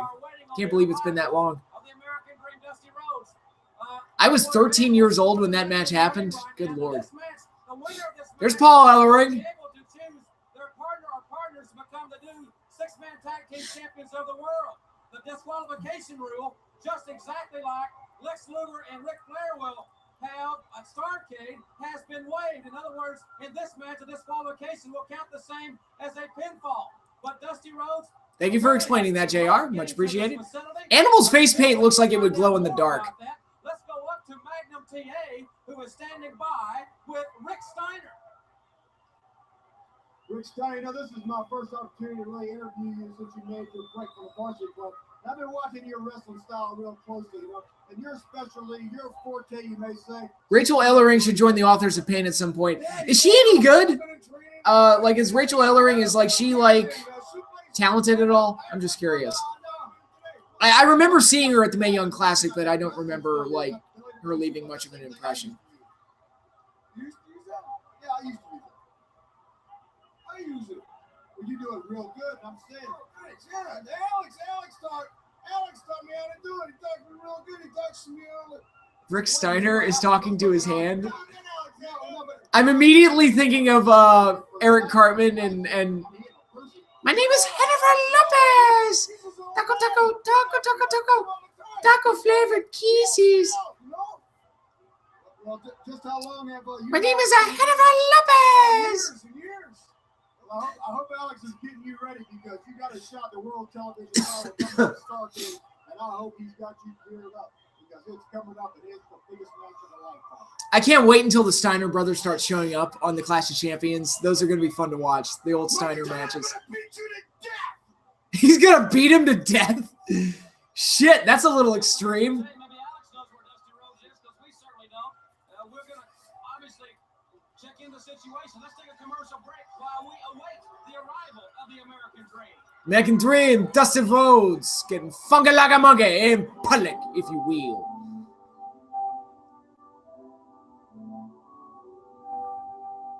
How many times did they say shit on that one episode of South Park, the one with the shit counter? I think it was like 120 something. It was a lot.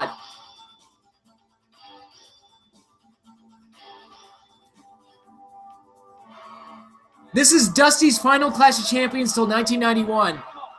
That sounds about right, yeah, because he would go to the WWE. Oh, and he's coming out in an eye patch because of the Spike incident.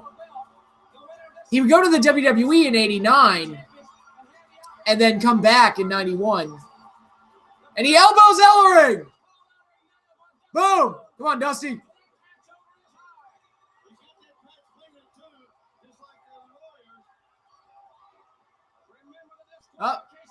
Boom! God, Dusty's so fucking over. It's ridiculous. Animal goes down. Misses the elbow drop. Elbow drop by Animal. Big elbow right to the face of the American Dream. Well, Animal very quickly found out where Dusty Rhodes was. Dusty came charging to the ring. Yeah, Captain Pirate Dusty. He kind of looks like a pirate with the eye patch. Break his leg, Dusty. Motherfucker tried to poke your eye out. He's a dick. Boom.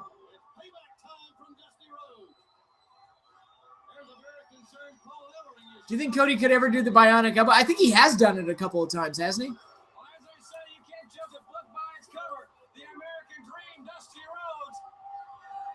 There's a lot of fight left in that veteran, one eye or not. God, he's kicking Animal's ass. He's going to stay with that leg. He's got it in trouble, and Dusty, the veteran that he is, will stick with it.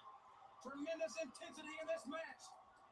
You can cut the intensity with a knife here on the floor. Figure four.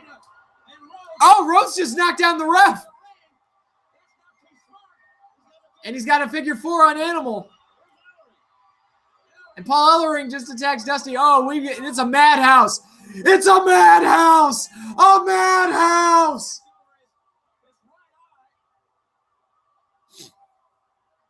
I'm still not used to seeing Cody with the blonde hair. I am. He looks like Roy Batty from Blade Runner. I like the look. And now Animal's ripping at the eye patch. Low blow by Dusty. Rhodes is going to mangle his face.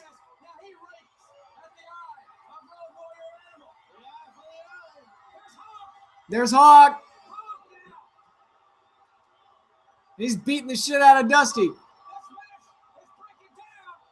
This match is done. I think we're done here, JR. There's no match. Here comes Sting! The Stinger! Sting versus the Road Warriors. How awesome is that? Battle of the face paint.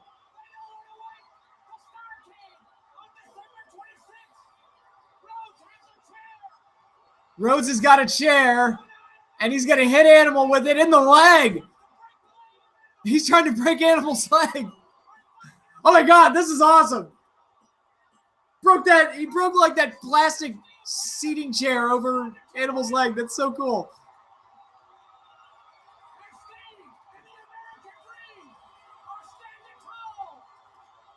Are Sting and Dusty Rhodes like the NWA Mega Powers?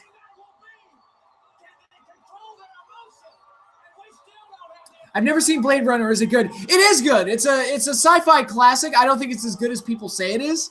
I think Harrison Ford is terrible in it. And I think the love interest, but the romantic plot between him and Sean Young, they have absolutely no chemistry. But some of the themes are very good, and I think Rutger Hauer totally stole the show. Like, he's outstanding in that film. Yep, Sting and Dusty versus the Road Warriors for the NWA Tag Titles, I believe. That match was crazy. It wasn't much of a match, but good angle.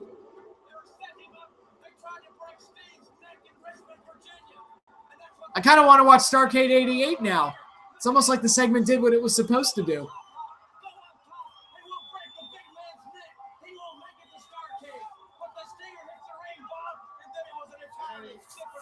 Listen to how incredible JR is, right? Even back then, like, JR was really good.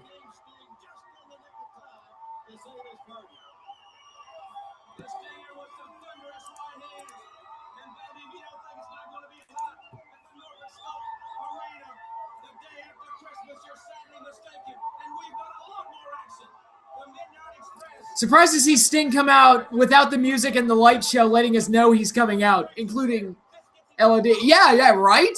Right? You got to announce that a run-in is coming. You can't just, like, have the guy run out there. Otherwise, it doesn't look planned and staged. Come on, guys.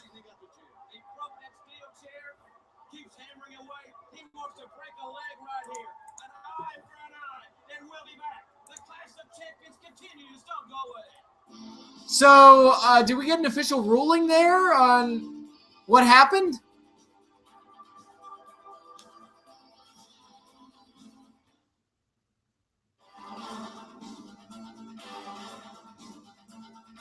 I know that the Road Warriors took control of the six-man belts.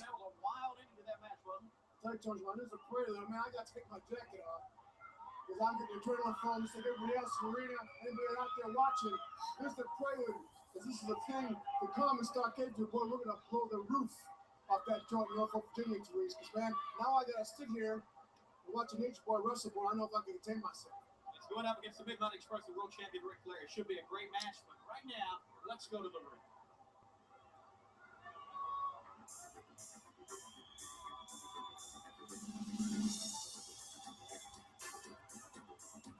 Oh, shitty stock music, because we can't use the real theme songs. The Midnight Express with James E. Cornette.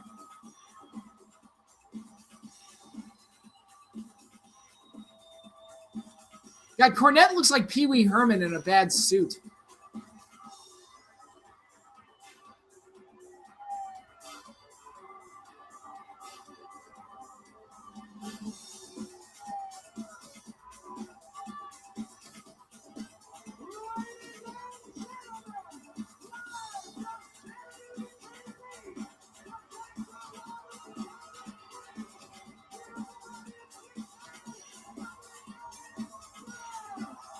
Bobby Eaton and Stan Lane, my favorite version of the Midnight Express, by the way. Wasn't Pee Wee big in the late 80s? Yes, he was. Pee Wee's Playhouse was a big show.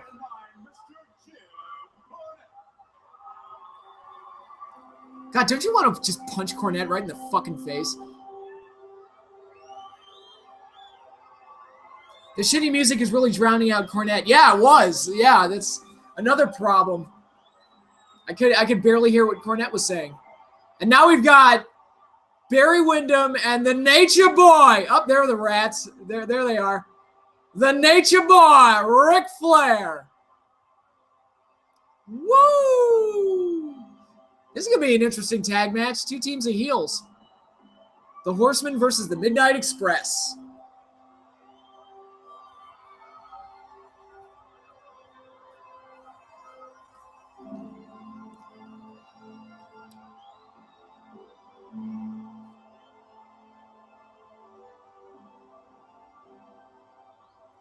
Man, fuck those guys. They exposed the business.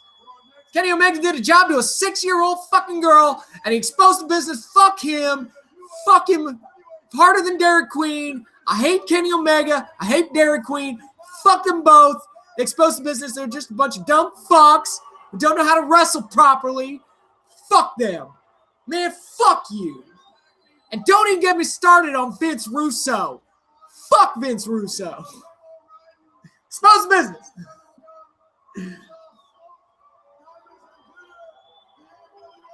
Super high pitch? Super high pitch like the way Bruce Pritchard does it? Man, fuck you. Stupid motherfucker. Fuck you. Goddamn, I'll kill you. Motherfucker. Oh, George the Rat. My rat died. I gotta take off work because my rat died. Oh, fuck you. I love my rat.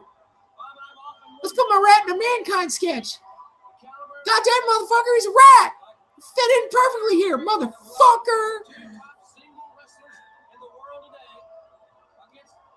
But hasn't every generation of wrestlers exposed the business in one way or the other? At this point, yeah, pretty much.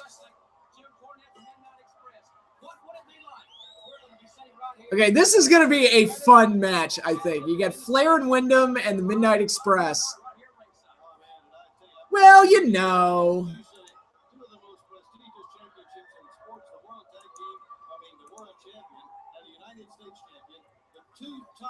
Well, Bruce Pritchard's imitation of Jim Cornette sounds like Mickey Mouse. That's what I'm doing. Doot, doot, doot. We sit here making money for this company. What do you do? Doot, doot, doot. Now, if you haven't listened to Bruce Pritchard's podcast, it's totally worth it just for the imitations. It's very informative and very good, but it's the imitations that really put it over the top. Motherfucker! Goddamn, I'll kill you! You know how much I would love to go up to just random people and just go, motherfucker, goddamn! Expose the business, you goddamn son of a bitch! And just have them go, what the fuck? Yeah, we got Flair and Bobby starting it off. Got the Ric Flair strut going. Jim, I have been hankering for a long time to see these two in the ring going at each other. Oh, a slap by Bobby!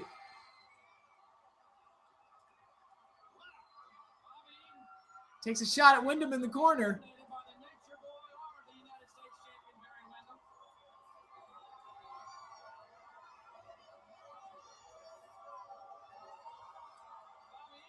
Don't forget to wave around a tennis racket in their face when you do that. Oh, yeah, got to make it as confusing as possible.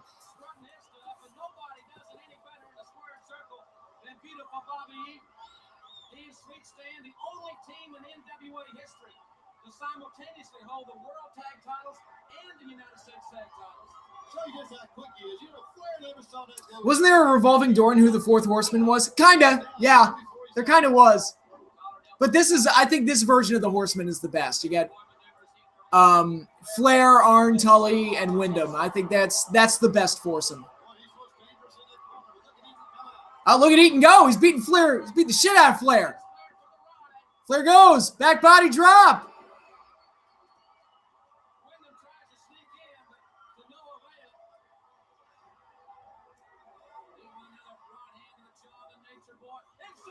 Ric Flair up and over and takes a shot from Stan Lane. Arn and Tully were gone by this point. They were gone by this point. Yeah, that's right. They were, because they were the Brainbusters at this point. Yeah. They had either just started with WWF or they were getting ready to start because they were in the 89 Royal Rumble. I remember that. So they were probably already on WWF television at this point. Up. Oh, Enziguri by Bobby. Now we got Bobby Eaton versus Barry Windham. let us see how this goes, how this plays out. Too long. And Wyndham, as he got into the ring after that tag, he's got a real dazed look in those eyes. Yeah, it's weird. I guess Vince traded the Junkyard Dog for the Brainbusters. Who won out in that trade? Have that debate in the discussion. Who won out in that trade? I would say Vince did, because the Brainbusters did very well for the year that they were there.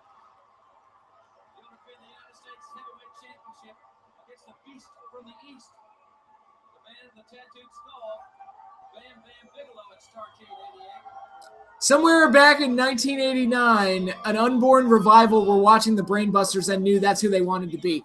Kinda, yeah. They were kind of the new age Brainbusters. They were the revival. I mean, they were a great team. I wish that WWF would, or WWE would, A, do more with them, and B, they wouldn't get hurt. But yeah, they are a tremendous team. Oh, missed the elbow drop. Barry Windham crashes and burns. Stan Lane. Down, up. Windham flips outside. Midnight Express is killing him.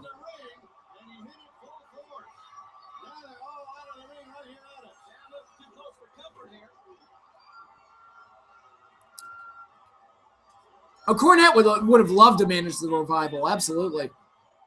I mean, they're his type of guys. Just straight up old school Southern wrestling. They expressly tag a lot. They tag often. They try to keep a different man in the ring. Try to keep the opponent confused. They're doing a good job. You know, Jim Cornette has been a real thorn in the side of J.J. Dillon. It was Cornette's team that took the World Tag Titles away from J.J. Dillon's company. Dillon hasn't forgotten that. Shoulder block. Leapfrog by Flair. Hip toss, and down Flair goes. Another hip toss by Eaton. Eaton's kicking ass, man. Another one. Slams and hip tosses galore. Now everybody's in there. Referee, you got to get control. Horsemen are double teaming. Ducks. Takes them both down with a clothesline. Bobby Eaton is kicking ass.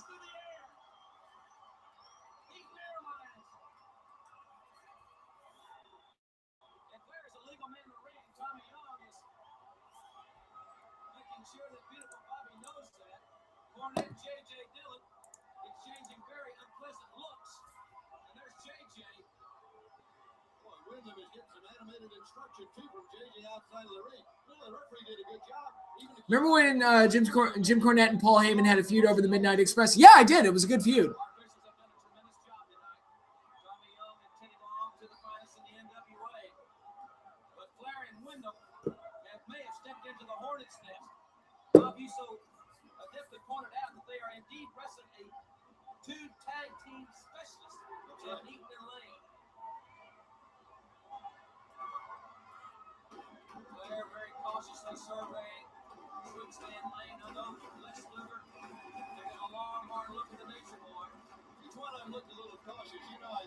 Oh, nice. Flair gets taken down. Stan Lane's got a figure 4 on Ric Flair. What in the world? And now Eaton's got a figure 4 on Wyndham. Double figure 4s, motherfucker. Figure 8? No, that would be Charlotte's version. Figure 4 squared, figure 16.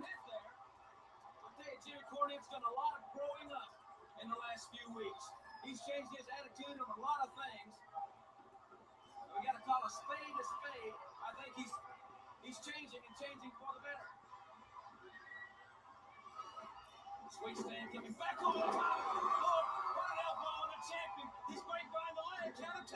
It was going down for number 3, Bob. Almost had the champion pinned. He had the world's heavyweight. The Midnight Express almost pinned Ric Flair.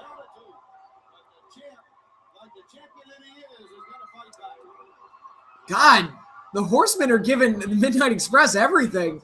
They're just bumping all over the place for him.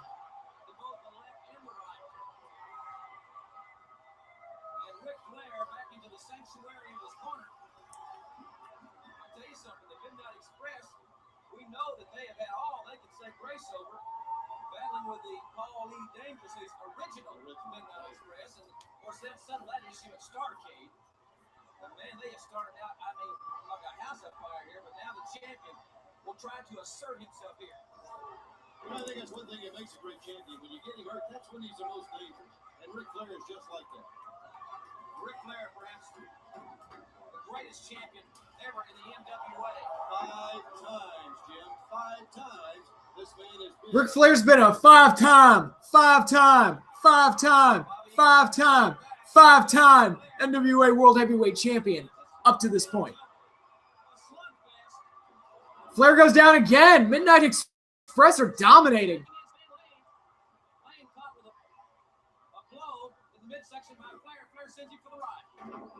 Now Stan Lane is beating up on Flair. Oh, you mentioned it. Yeah, there's Paulie Dangerously now. You know, my inside sources tell me that the order came from as high up as Ted Turner himself. He said, don't let Overboy Dennis and Ravish and Randy, the real Midnight Express, into Chattanooga. Don't let them spoil the Clash of Champions. Because everybody knows exactly what we can do. The Jim Cornette's phony Midnight Express. But brother, we have your number. 5 official world titles. Yes, yeah. But at Starrcade, it's not going to be an MTV video. It's going to be a fight. Yeah, you try your pretty maneuvers. We'll show you how dark the dark side can be. Nice promo by Paul E there. Yeah, the original Midnight Express versus the current Midnight Express feud was a really good one. Didn't get the ending it should have gotten, but the feud itself was good while it lasted. I think we're all Paul Heyman guys. I'm totally a Paul Heyman guy. Except as a promoter. That guy doesn't know how to handle money real well.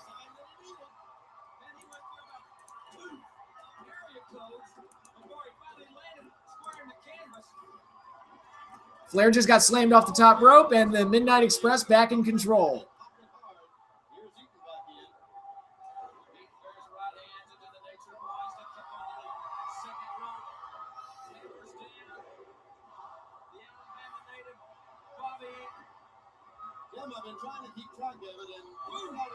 Heyman is inducting Goldberg into the Hall of Fame? Seriously? Is that for real? That's an odd choice.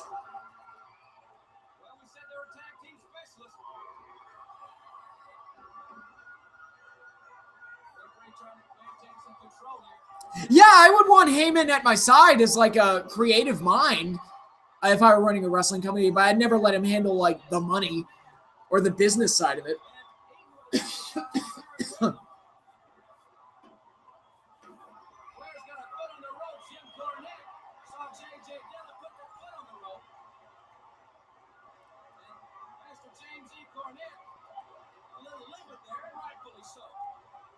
just wants to slug somebody, and he don't care who. Again, he went over to Wyndham.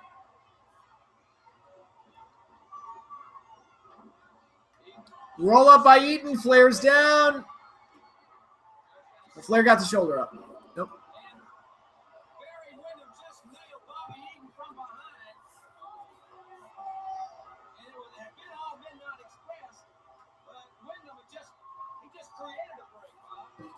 I think as the match continues to progress and the longer it goes, I think, again, that's going to work in the favor of the two champions, Barry Windham, who's in there after the tag, and the Nature Boy.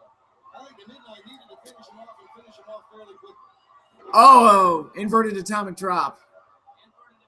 Okay, Windham and Flair have slowed things down, taking control. And Midnight Express is in trouble, guys. This is some serious stuff here. I mean, man, he would have gone through a brick wall with that right hand. He sent Eaton right through the ropes, all the way off the apron, right down onto the floor.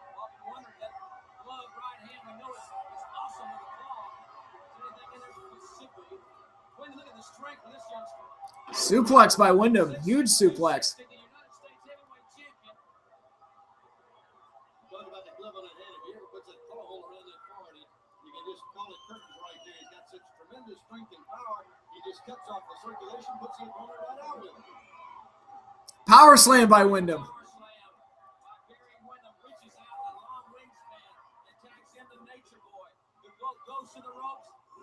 There, knee drop by Flair. Oh, he just smacked Eaton. Oh, man.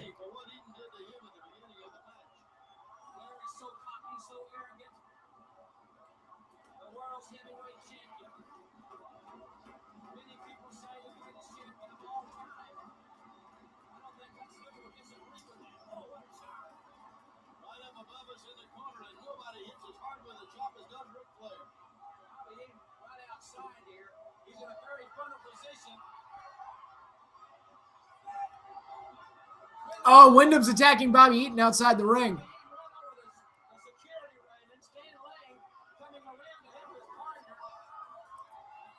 Oh!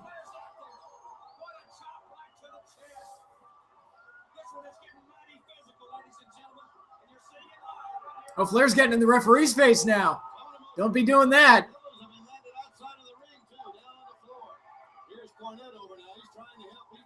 What did you think of JR and Mr. Heyman as a commentary duo at WrestleMania 17? I thought they were great together. I thought they worked well.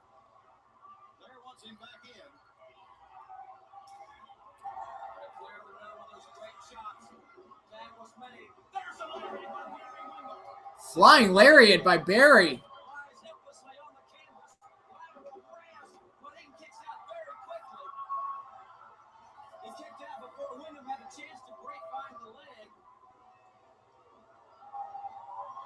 Whether or not it was the strategy of Wyndham and also the world champion or not, I'm not sure, but they are tagging, they are switching more often now.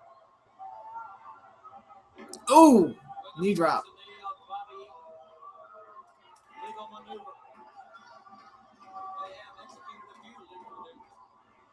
There's a sleeper. And I gotta think this may be a great maneuver when you think about Wyndham's upcoming battle with Bigelow, the sleeper hold.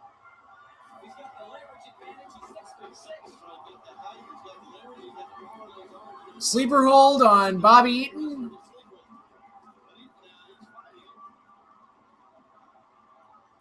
Flips Barry off. They can't capitalize, can't get the tag. Flair back in.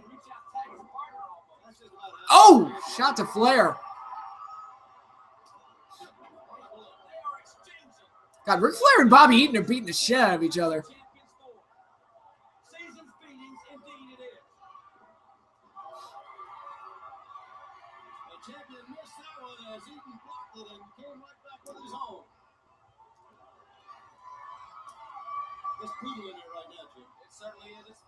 By the looks of it, the show had a good opener, closer, and skippable middle. Yeah, that about sums it up. Yeah, the two matches after the opener were just dead footage. They could have cut that, and I would have been okay with it. Oh, Flair face flopped while reaching out for a tag to Wyndham. And Bobby gets the tag! Here comes Stan Lane. Boom! Kick to Flair, kick to Wyndham. Getting all the shots in. Back body drop on Wyndham.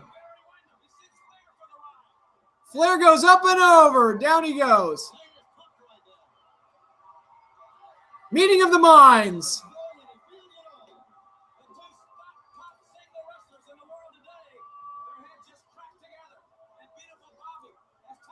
High-low by the Midnight Express. Although Wyndham didn't go down for some. Now he's down. Super kick sends Flair flying out of the ring. Flying leg drop by Bobby Eaton. Oh, my God.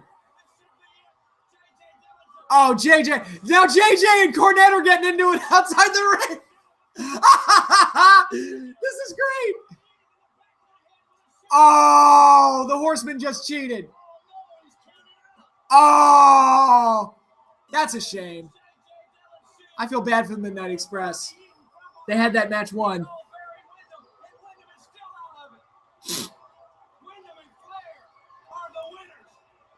That's a shame. Really good match, though. I enjoyed that match. That was yeah, that was the main event of the show. So we're getting ready to wrap it up here for the Clash of Champions. He knocked him out with a shoe.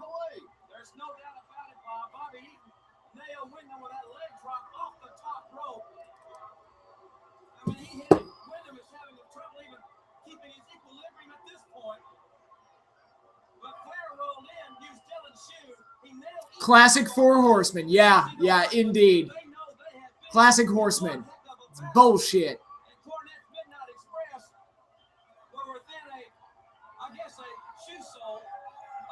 They were just that close. And that match was even more than we thought it was going to be, too, Jim. 4 great competitors, 4 tremendous athletes, all in the ring at one time, going at each other, and neither did either one of us in the corner to give in. Great match all the way with the 2 champions from the Midnight Express. All right, ladies and gentlemen, we'll be back with some more comments. The winners, Flair and Wyndham, will be back in just a moment. If this were modern day WWE, they'd break out in an instant replay and then talk about how there's not an instant replay in WWE. Well, there's not an instant replay review. The referee's standing is final, or the referee's decision is final, regardless of what is shown on the instant replay. Oh, Cornette's he's gonna cut a shitty promo. By shitty, I mean he's gonna be pissed off. And What you had right there was 4 guys that are the best in the world at what they do, and they got in the ring, and they beat each other half to death right here in Chattanooga, Tennessee, brother. And just like I told J.J. Dillon, let him play, let him go, because Ric Flair, whatever anybody else thinks of him, he's the best wrestler that has ever set foot in a wrestling ring. Barry Windham coming to his own at the Midnight Express, I still claim, and they proved it there, are the equal or better of any tag team combination that's ever been in this sport. That's why I said let them go. Let's see what happens.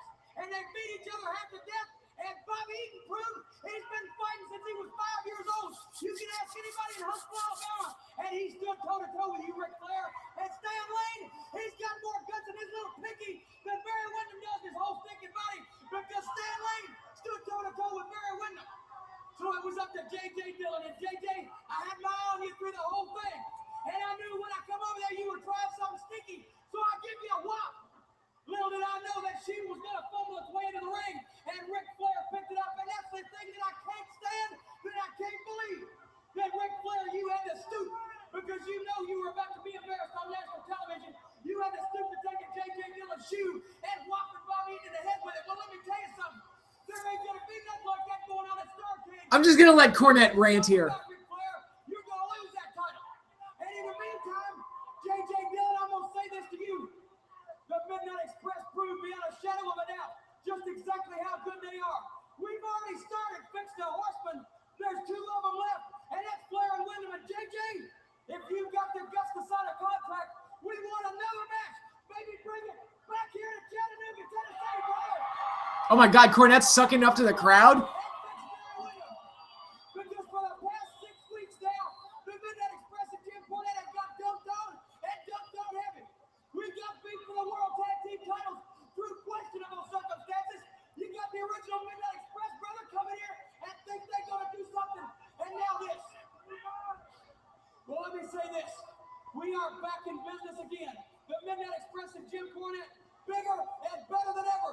And we're going to get our self-respect back. We are going to take the first step to tip the iceberg toward paying all the people back that have jumped on us in the past. And all the people out there across America who have seen fit to put aside the first. Bro, this guy has got it, bro. I'm going to work with this guy one day, bro. Yeah, they worked with each other all right. But Russo wouldn't be watching Clash of Champions. It was like, oh, that's Southern wrestling shit. God damn, like Cornette was like possessed there. That was a hell of a promo. All right, thank you very much, Tony Schiavone. Of course, ladies and gentlemen, it has been, Bob, a tremendous night. The intensity here in this facility was just beyond compare. All the matches, Jim, exactly what we thought they would be. Great competitors and everything. You thought the Italian Stallion Dr. Death match was going to suck? You thought the Paul Jones Ivan Koloff match was going to be terrible? We can see a little bit of that right here.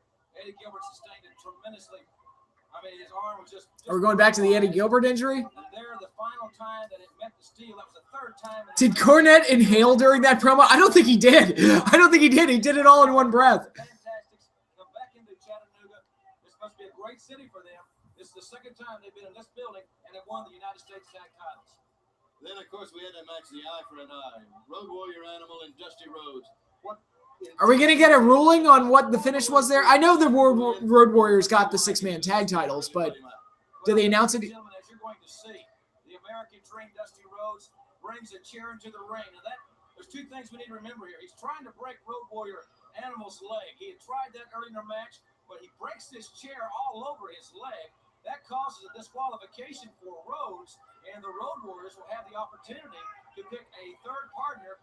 Okay, so we did get it. We got a decision there. Road Warriors are in control of the NWA six-man tag titles. I believe, if I'm not mistaken, they picked Tenru as their partner. Dr. Death with a great victory. We've talked to Mike Rotunda and Kevin Sullivan. Junkyard Dog is back here, and I want to tell you something. Mr. Ivan Koloff has got a 325-pound man that'll stand toe-to-toe with him and fight those Russians. He's got that chain. He's a mean one. As far as I know, Cornette is not in the Hall of Fame. No. By the way, I'm looking forward to seeing you. I'm going to see you and Tony again on Saturday, 6:05, right here on the Superstation, too. That's exactly right. And Jim Cornette, I'm sure, is going to have a lot more to say. He'll be with David Crockett this Saturday morning at 11:05 here on Superstation TBS. Well, I'll tell you, Bob, it's been great working with you. Enjoy it, buddy. Ladies and gentlemen, thanks for being with us. And now let's go back up to our... LOD were tag champs in New Japan back in the 90s, weren't they? I'm pretty sure they were. In the 90s? Yeah. Sounds about right. Go back and take a look at what happened in that last match. Jim Cornette came out here, Lex, and said he couldn't believe that Ric Flair would resort to such tactics, but we all know the world heavyweight champion. When there's a win to be had, the man will do anything. Obviously, I'm not surprised. I think Jim Cornette just got a taste, a small taste, but I've been experiencing for 6 months now. And that is the fact that Flair will do anything and everything he can to obtain a win. But most of all, when it comes to that World Heavyweight Championship, there's nothing he will not do. And that's why I'm so happy to finally get a disqualification rule with match with Nature Boy Ric Flair. That's what I've asked for all along. Okay, here we see the final moments of the match now. Barry Windham is down. Yeah, they're just showing a replay of the main event. The Midnight Express is up on the top turnbuckle. The fans behind him. He comes off right down one with his patent moves. And I think we could say right here it was a tremendous match. The Midnight Express are a tremendous team. And what we're going to see, certainly would I rate anybody, much less a Jim Cornette with the shoe coming off going into the ring. Well, I got to say one thing about the Midnight Express. It's actually Cornette's fault because he knocked the shoe into the ring when he hit J.J. Dillon. But I think in the last month, they've made a lot of believers out of their wrestling ability and a lot of believers out of their character. They showed a lot of testing of fortitude. They showed a lot of guts and a lot of courage. They had this match won against the U.S. Heavyweight Champion, the World Heavyweight Champion. Watching Hawks sell and have to get hot tags on Raw looks weird.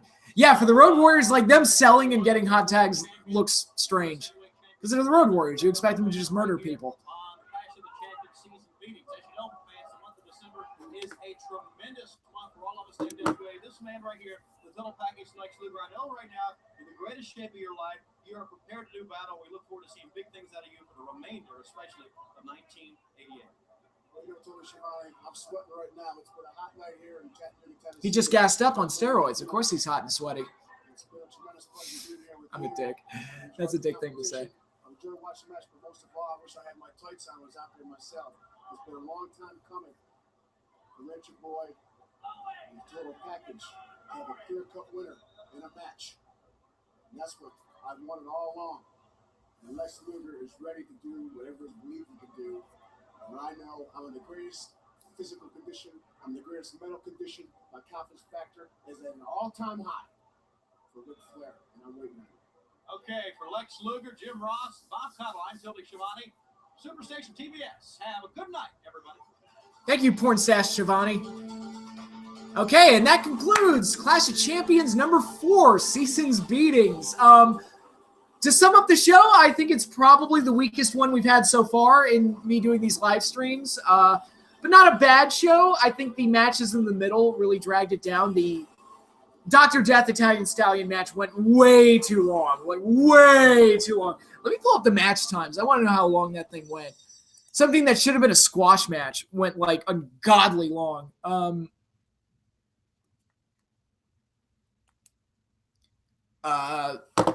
Yeah, so that match went over 15 minutes. That's insane. And that's just bell to bell time.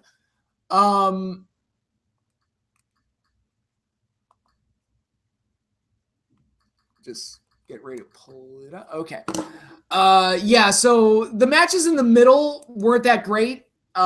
Specifically Dr. Death versus Italian Stallion and Paul Jones versus Ivan Koloff. That match did not work. Also went too long. Still not as bad as the Rusev Cena flag match. I agree. I absolutely agree with that. Still not as bad as that. that match, I wanted to jump out the window, and I live on the 8th floor of my apartment building. That's how bad that was. But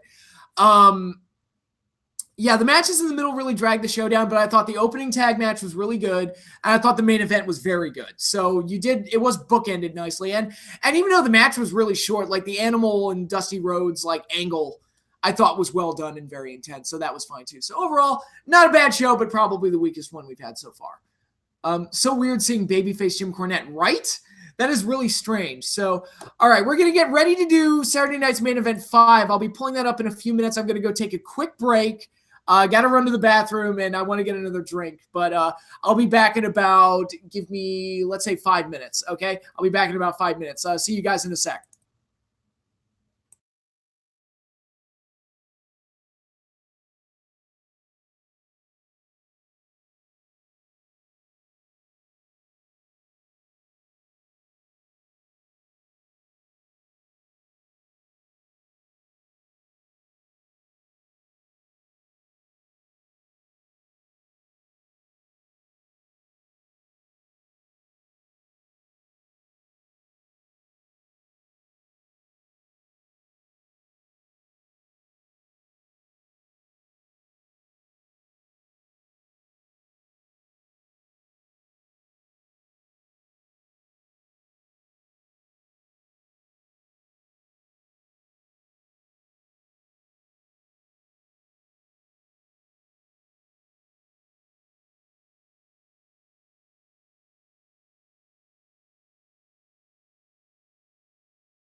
Okay, guys, I'm back. Can you hear me?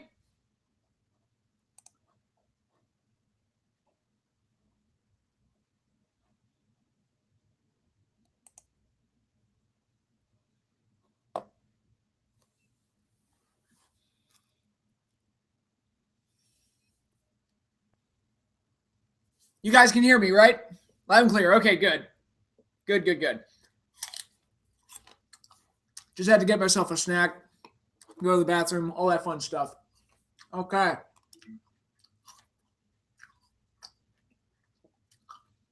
So people were asking earlier, yes, Saturday Night's Main Event, I'm looking at it right now. They had one episode in 2008. Why? I don't know. But it's something we had to put up with. Okay.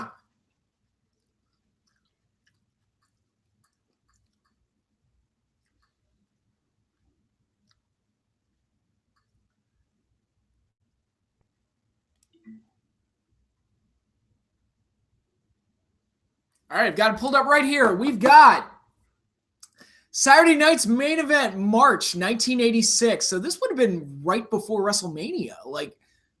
Yeah, Mr. T faces Bob Orton in a boxing match. Hulk Hogan defends the WWE title against the Magnificent Morocco, the British Bulldogs, and more. So yeah, this episode has a lot of build up towards WrestleMania 2. Hello, Fernando Estrada. Nice to see you. Welcome back. Okay, so we're getting ready to start. Saturday Night's Main Event, number 5. Let's go.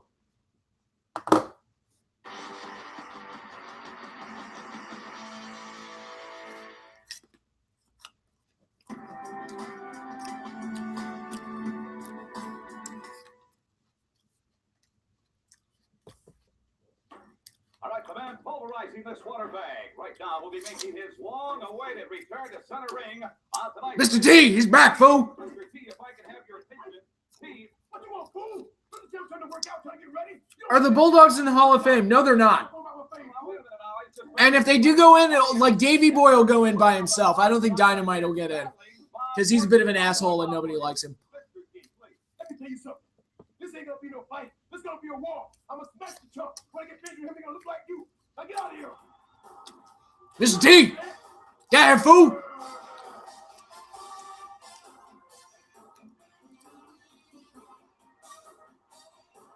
Mr. T makes everything better, even when he's making it worse, like the Hall of Fame. Like his Hall of Fame speech is still my favorite thing ever because it's just the most hilariously awkward thing to ever happen at that show.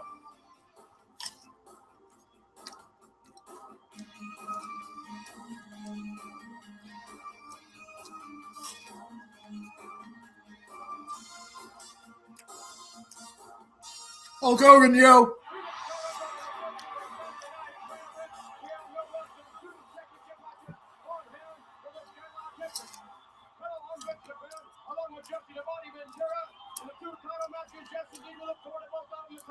Mr. T's Hall of Fame speech was amazing, right? He loves his mama. That's right, McMahon, in the second title match, the WWF Heavyweight Champion Hulk Hogan puts the title on. Do you think the 1997 Hart Foundation go into the Hall of Fame? I think all of those guys, specifically like Brett, Anvil, like Anvil, if Anvil gets in, he'd have to go in as part of the Hart Foundation, but I feel like Brett, Owen, Bulldog, and Pillman could all go in separately. Oh, are we getting the Hulk Hogan Real American music video in this? Oh my God, this is going to be great. This episode's already worth it. That's right, Mr. T will take on Cowboy Bob Orton in a slugfest. Cowboy Bob has put up the challenge to anybody who's ever wrestled in the World Wrestling Federation to put on the gloves and take him on. That's right, Jesse. And several weeks ago on Piper's Pit, Hulk Hogan had the surprising response. You know something, Ronnie Piper? I would love to climb in the ring and box with Bob Orton. You don't know. You just don't know how much I love to box his ear. But you know something? You've got an open contract, man. Put all the members of the Hart Foundation in separately and then put them all in a group, all in one night. Yeah, that'd be funny. No matter what you do, It's a crime that Owen is not in the Hall of Fame. He's not in because his wife has said no. And I kind of understand where she's coming from because, you know, wrestling literally took her husband away from her. And I think she's just like, I don't want to say bitter, but like there's a lot of like bad feelings there. And I can understand where she's coming from. And, you know, I mean, I'm definitely more sympathetic towards the widow of Owen Hart than I am Owen Hart's fans, which includes me. So it's like I feel like, yeah, but it'll be Mr. T.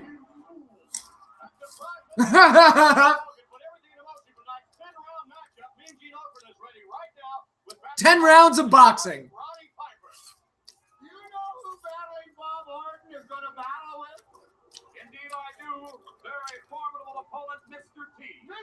Yeah, the actor, Mr. T, a very formidable boxing opponent. He played a boxer in the movies, you know.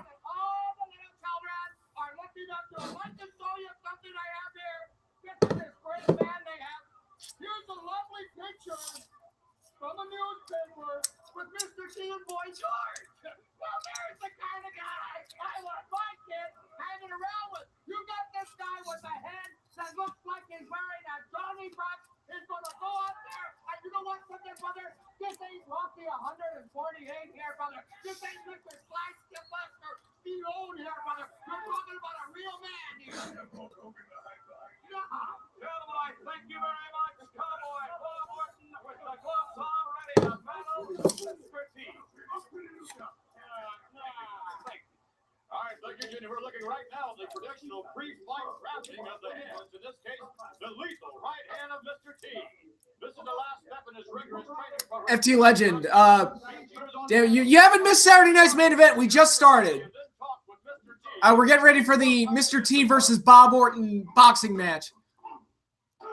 Oh, God, he just knocked out his Mr. T. He just beat the crap out of his sparring partners. I want Bob Orton, fool. All right, thank you, Mr. T, for inviting me back into the locker room. I cannot believe the intensity of your workouts in preparation for the big one tonight against battling Bob Orton. The way you pulverize that man up in the ring, your intensity's got to be at an all-time record. Roddy Piper could probably cut one promo for an hour and make it work. In his prime, yes. He slowed down a lot in his later years. It wasn't quite as good, but in his prime, he probably could have. Knock him out. Battling Bob Orton, they're going to stay in 2-3 rounds with me. I'm going to take that jump out. All right, now, take that jump out. Okay, is this Mr. T or is he playing Clubber Lang right now? Is there a difference? Who wins, Creed or Rocky? Like, in a match? Like, because the movie's documented who would win. I feel like it's up in the air. Yeah, but you saw what I did to the jump last year, so he couldn't do it this year, so he put his buddy in there, battling Bob Orton. I think both of them on the same night. They ain't no chump, man. Well, you know they've got a game plan. You've got to know that. I'm ready for it. That's why I took on this top man from Arizona. This man was tough. He weighed about 275 pounds. You saw me knock him out. Now, you know what I'm going to do with battling Bob Orton? All right, man. The chump, he ain't never had no gloves on. Where did Mr. T come from? Like, where did they find him? Where did Sylvester Stallone find Mr. T? Like, what? And Mr. T's coming out to Real American. I'm betting that he's supposed to come out to Eye of the Tiger, but because Hogan was using Eye of the Tiger as his theme too, but I think they plugged in Real American over it because they can't use Eye of the Tiger anymore. But I mean, that's better than using shitty stock music. Did Rocky 3 come out before WrestleMania 1? Yes, because Hogan had already done Rocky 3. And that was what led to him becoming a big star in the AWA and the WWF in '83 when he came back. So, yeah, Rocky 3 had already been out for a few years by this point.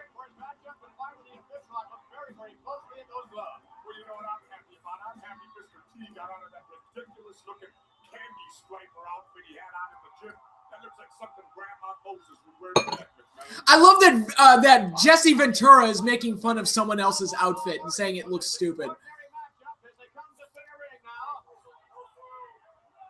Hopefully, Piper and Orton along with T. Oh, look what Roddy just did. Hey, he's just wiping some sweat off T's forehead, man. T's sweating. Look at him. He's sweating. He's scared, I believe. He's scared. Better than what they used in the network version of Mania 19. Oh, God, during the Hogan-Vince match? Yeah, their replacement for Voodoo Child is sinful. Like, Jimi Hendrix would be spinning in his grave.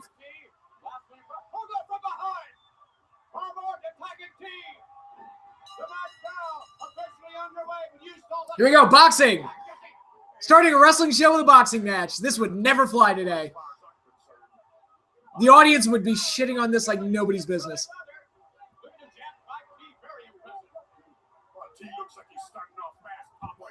I'm one of the few guys, I actually like the boxing match from WrestleMania 2, so that was fun. I thought, Piper's great in it.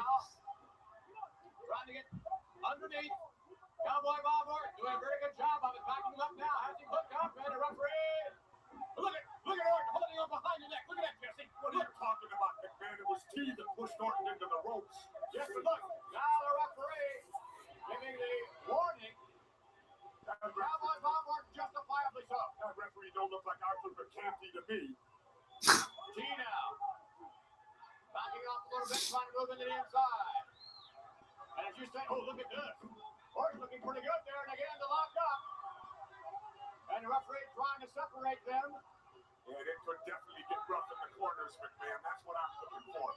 I wonder how a 2018 WWE crowd would react to the Mania 2 boxing match. They'd hate it. Or the Brawl for All. I mean, the 98 audience shat on the Brawl for All, so you know what that was. But if you notice, McMahon, it's been Orton putting the pressure on. I can't believe it. Clubber leg backing up Mr. T. It's almost like an actor who played a boxer isn't really that great of a boxer, Jesse. It's incredible, right? McMahon, you think just because you're Irish, you know everything there is about this? I'm willing to bet money that Vince doesn't know a lot about a lot of things that are legitimately sports related.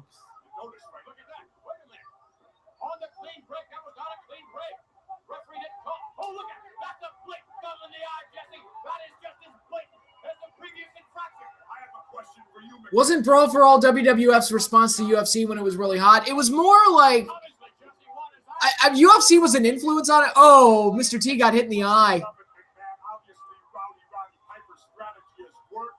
Mr. T is hurt. In my opinion, I think the doctor's going to stop it right here. And the big hero's going down. I don't think he's going. But the Brawl for All apparently started just because Vince Russo thought Bradshaw was a loudmouth that wasn't as tough as he said he was, so he just wanted to prove him wrong by putting him in real shoot fights. Okay.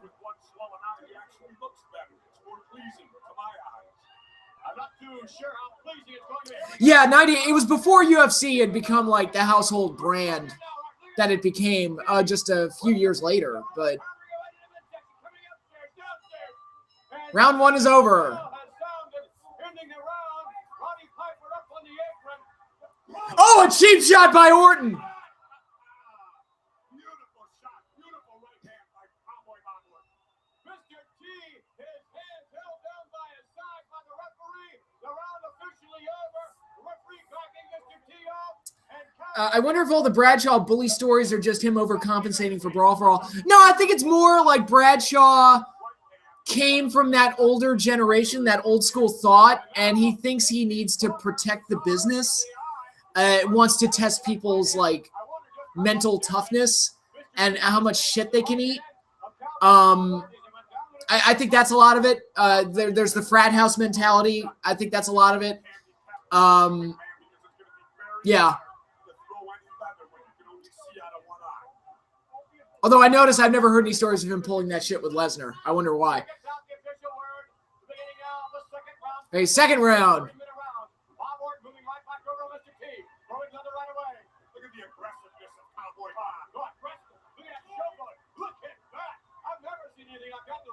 That's called confidence. He's not worried about T. Yeah, maybe a little too much confidence. Looking back at Roddy Piper now. T waiting for his opportunity. Well, 10 minutes looking back at Piper now again, Orton. Oh, shot. T downstairs, upstairs. Mr. T everywhere. Roddy Piper on the apron. Obviously intentionally distracting the referee. And look what happened behind the referee's back. Orton all over T. A beautiful right hand by Cowboy Bob. Roddy with a rock. Oh, Orton goes down. Roddy missed the shot. And Bob Orton goes flying out of the ring.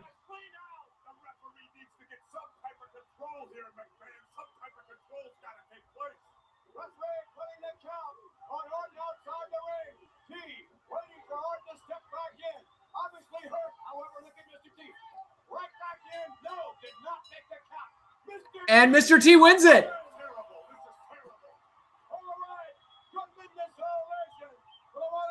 Do you think Lesnar will go back to UFC after Mania 34? He apparently wants to do both WWE and UFC. I guess. I mean, I don't know how much he can offer the UFC at this point. And after Roman beats him, is he going to be that much of a big deal with the WWE anymore? I don't know. Well, it's one of those things we'll just have to wait and see. And now Piper's jumping into the ring. He wants to box Mr. T.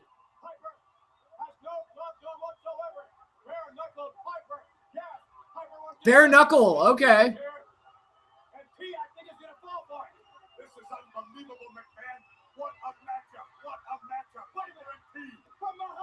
Orton with the knee to the back, and Mr. T goes down.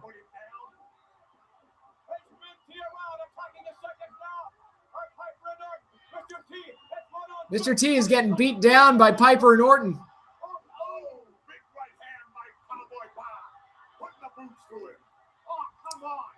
Are they actually going to do this?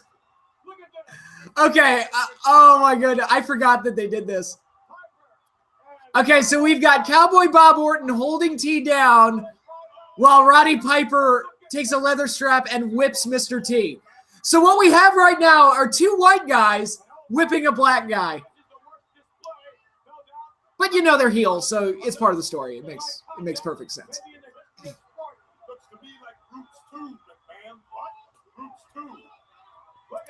Remember that segment on Nitro with Piper finding his team for that uncensored 97 main event? I actually don't. What happened in that segment? Brock still has to serve his suspension. Yeah.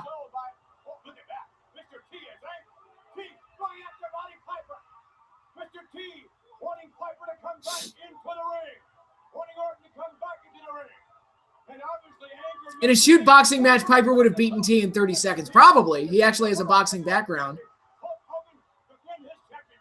This would never fly in 1,000 lifetimes in WWE's PC world right now. Right? Like, the world is so PC now, it's like heels can't do anything. I mean, when I heard people flipping out over, it's like, oh my God, the Ascension, they disrespected the Road Warriors. They can't say that. And it's like, motherfucker, they're heels. What are they supposed to say?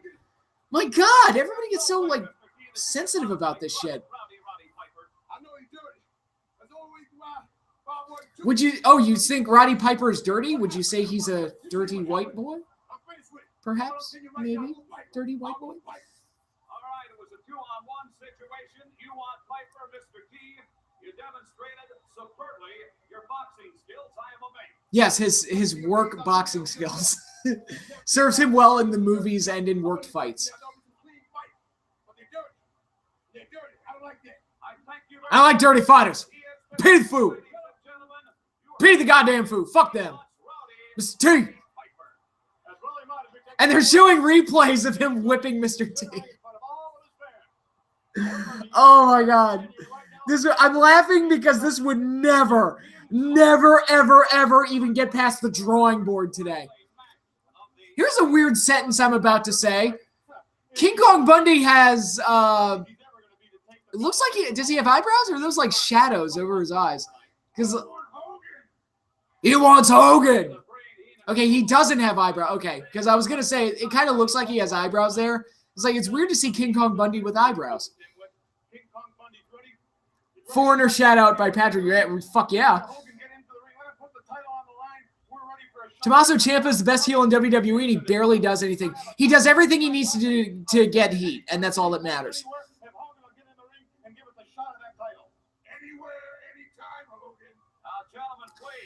Talking of Ciampa, have you seen the Taker Ciampa segment from back in the mid-2000s when Ciampa was an attorney? I'm sure I probably saw it. I don't remember, like, the specifics of it. If it happened on Raw or something, I would have seen it, but I don't remember it, and I definitely don't remember Ciampa being involved in anything with Taker that way back. Okay, now we've got King Kong Bundy versus Steve Gatorwolf, which is the coolest last name I've ever heard in my entire life. Because Gatorwolf is a jobber, I'm assuming that that's his real name, and that's awesome. His name is Gatorwolf. That name is almost too cool for a jobber. The walking condominium, King Kong Bundy.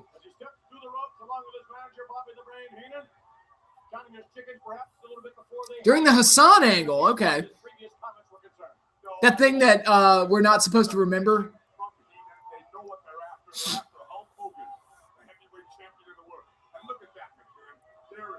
Okay, no, Bundy does have eyebrows there. He's got little tiny ones, but it's weird to see him with eyebrows. I'm used to him not having eyebrows. Well, your takes are always a little bit on the absurd, Jeff. Many would say, nonetheless, regardless of how this man looks facially, he looks real good in the ring against opponents. From time to time, he'll just come down with... Gatorwolf sounds like a gimmick Luke Harper would get. Yeah, I don't expect this match to go very long. Although I didn't expect Dr. Death versus Italian Stallion to go long, so who knows?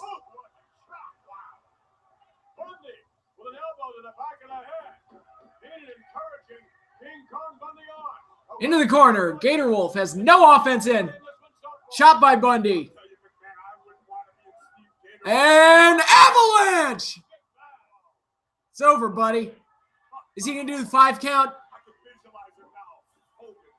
1, 2, 3, 4, 5. The 5 count gimmick was great. How do you think you would have reacted if Hassan won the world title at SummerSlam 05? Well, I was there in attendance. It would have been interesting. I felt like it's like, dude, this guy's getting a ton of heat and is actually like a good character.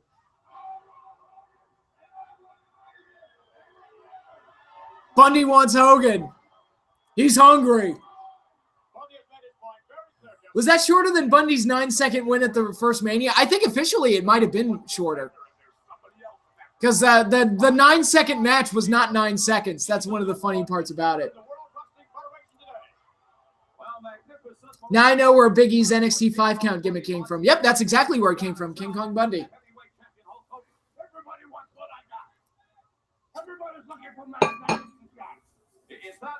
The fuck did you just say, Don Morocco? I'm not agitated. I don't even know what the word agitated means. I'm an Italian musclehead. Come down with a case of the flu, and you know what? I think that Geek Hulk Hogan's behind it. Well, I can imagine it's probably a case. Yes, Hulk Hogan gave your manager the flu. I'm sure that happened. I'm very curious. Mr. Fuji will not. The Mania 1 match, it was actually closer to 30 seconds. It was like 25. I think it was like 25 seconds. But they said 9. And I'm like, that's not right. The original Rock. Yes, the original Rock, Don Morocco.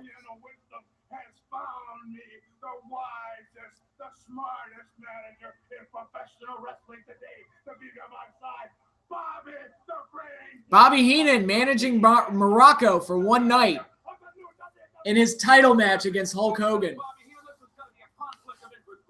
No way, Bozo.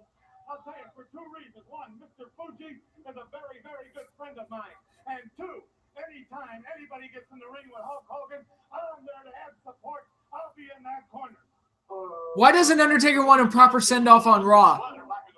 I don't know. Does Undertaker not want a send-off? Was this before Warrior was Rock? Probably around the... This would have been around the time Warrior was getting close to getting started, I would think, as the Blade Runner, during the Blade Runner gimmick. And they just showed Mr. Fuji, like, laying down there in the manager, or the medical office, or whatever, trainer's room. And he's sick. He's got the flu.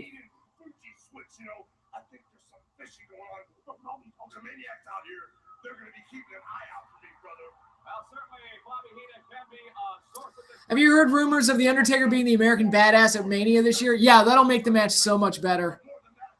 Okay, if he comes out as the American Badass, will his entrance not be 30 minutes long this time? So we'll at least get a shorter entrance, right? Because I know the rumors started because Kid Rock is going into the Hall of Fame and is likely going to perform something at WrestleMania. So that's why that rumor is there, but I'll believe it when I see it. I don't really care, to be honest.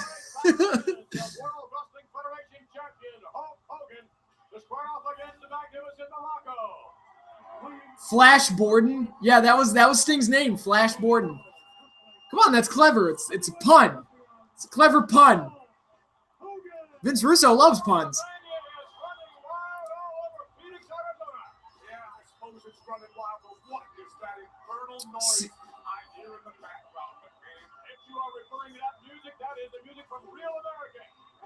Is this the first time Hogan officially used Real American as his theme song?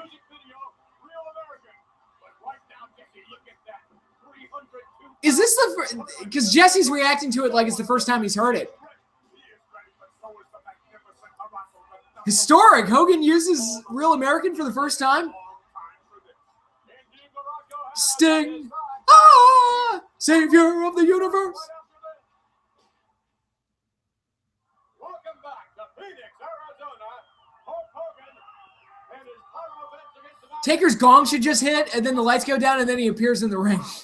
I'd be okay with that. right away. You spare it nothing right at the start. It looks like his game plan is to start fast, McMahon. Oh, but look at Yeah, the Hogan match always comes early in Saturday night's main events. Typically, I think he's always like the first or second match. on the receiving end of never right. They just front-loaded these shows. I mean, even like opening up, they opened up with Mr. T, who's like one of the big attractions. So, you know. The crowd chanting Hogan, Hogan, but it's doing no good as the Magnificent Morocco continues to hammer and pummel away on Hulk Hogan. Cena Taker should have taken place between WrestleManias 23 and 30. I agree, but oh well. Oh well. I'll have more to say when I do my big preview of WrestleMania, but Hogan with a back body drop. Morocco goes down. Oh, now Hogan's raking the back. That's some dirty pull there.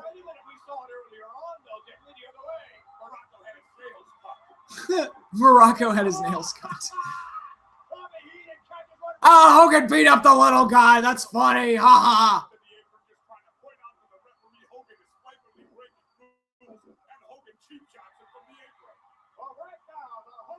What date is this? This was March 1986.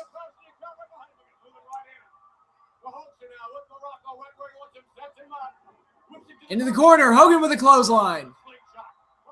Morocco's down.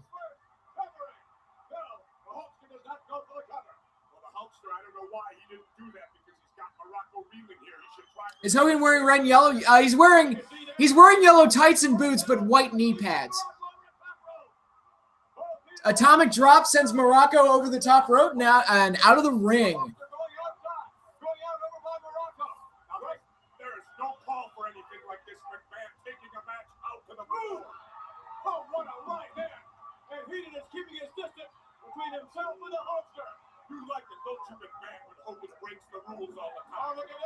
Hogan breaks the count, goes back outside, throws Morocco back in there. He could have just thrown Morocco back in there. All right. So many rules in his career before. And the Hulkster with a series of left jabs, now setting him up. Here comes the right hand. Hulk Hogan for the cover. This could be it. Yeah, 29 could have been Taker Cena and Rock versus Punk. Yeah, absolutely.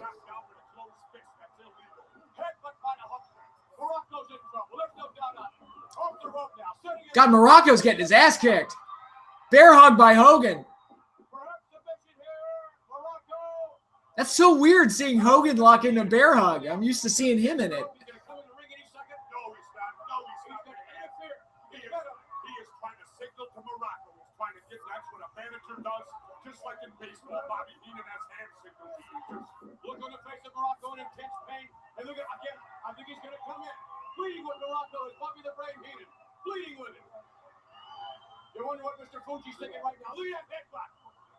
Why isn't Roman versus Brock advertised as a year in the making? Because they didn't advertise it. They didn't make the match official a year ago to us, but we all knew it was coming anyway, so they might as well have.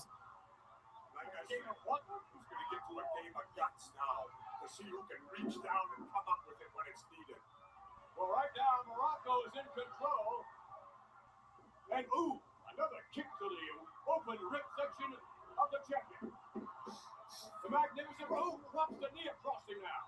Both men have had A cover. Referee in position. 2. Oh.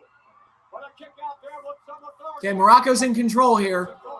Hogan just kicked out, but he's struggling. He's down. Morocco should set him up for maybe that reverse patented pile driver of his. He gets him in that position. It's going to be Katie Bardador. Ooh, the Asian spike down into the throat of the Hulkster. And that's definitely a great setup move for that pile driver. More instructions from Bobby the Brain Heenan. Morocco setting up the Hulkster. Oh, knee lift. You know what I'm amazed at here, McMahon? Look at that.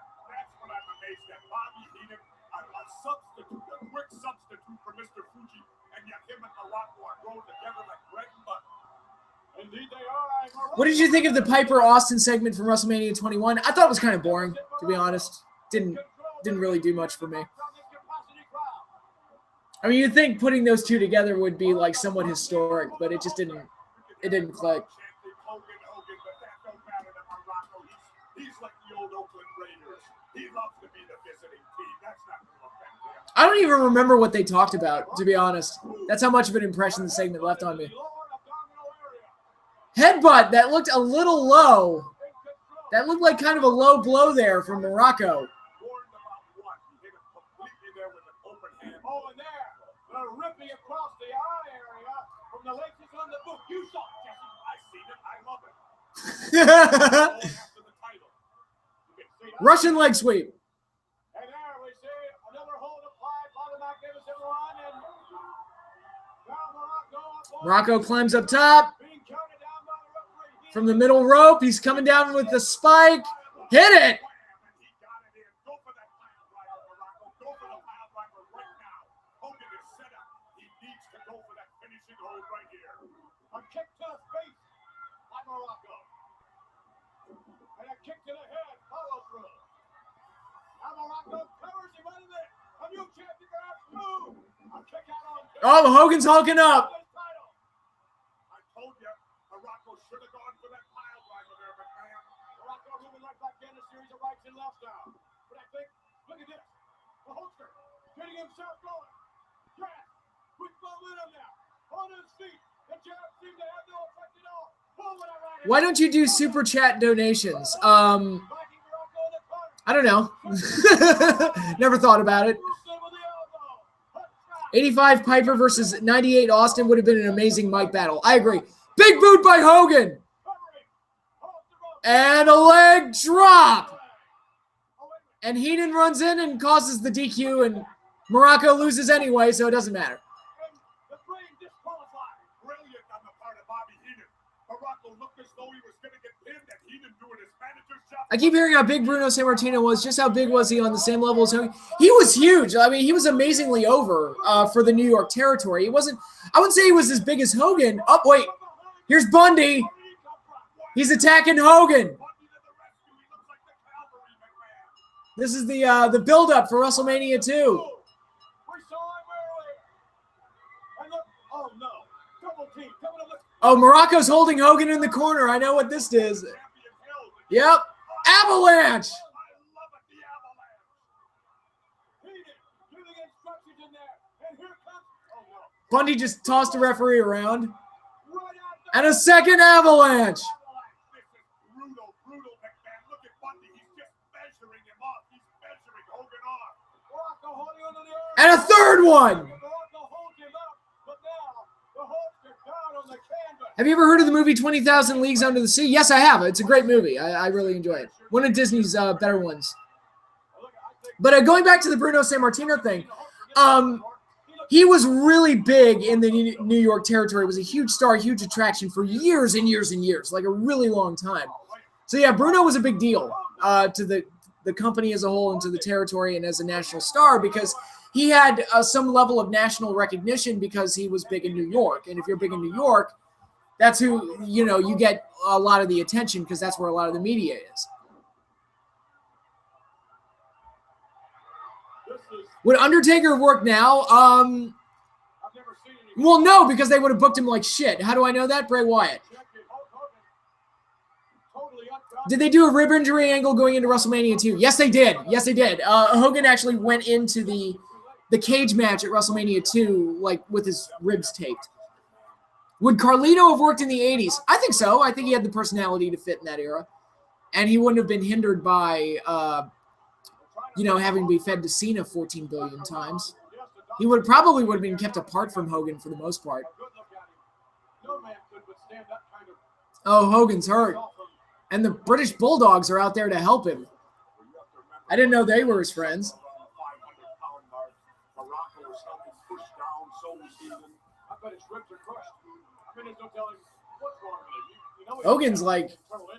Hogan's selling like crazy. Medical assistance should be on its way. And when we return, we'll have an update on Hogan's condition.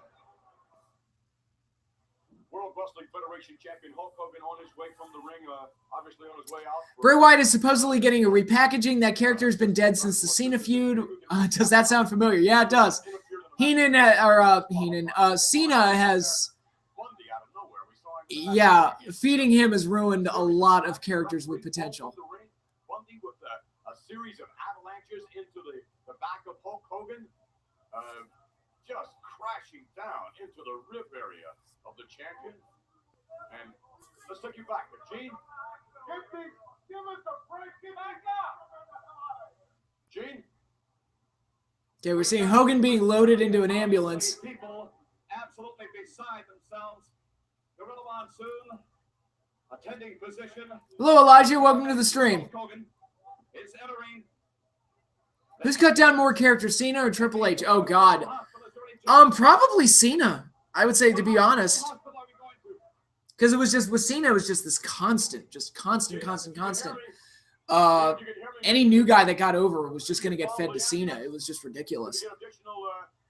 Hogan selling? No way, right? Who says Hogan doesn't sell? Okay, let me go put my dishes away. Going on around the champion leaving the arena. Hopefully, Mean Gene will be with him to give us some reports a little bit later on. But right now, we're back, and the show must go on, as they say. We're about ready to witness the tag team title matchup. Mean Gene is on his way to the hospital, but earlier on, we have this pre-recorded interview with Mean Gene Okerlund along with the tag team champions. All right, Greg the Hammer Valentine, Bruce Beefcake, and manager Luscious Scotty Valiant, tag team champions.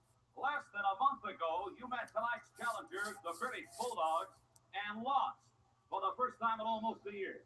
Hey, Dave, that was a non-title match. We were just... Oh, God, was WWE doing that trope back then, too?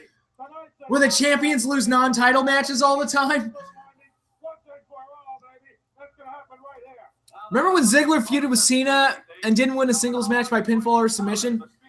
I remember he won the ladder match that they did, and then Cena had to win like 5 matches in a row to make up for it, and I was just like, what are we doing here?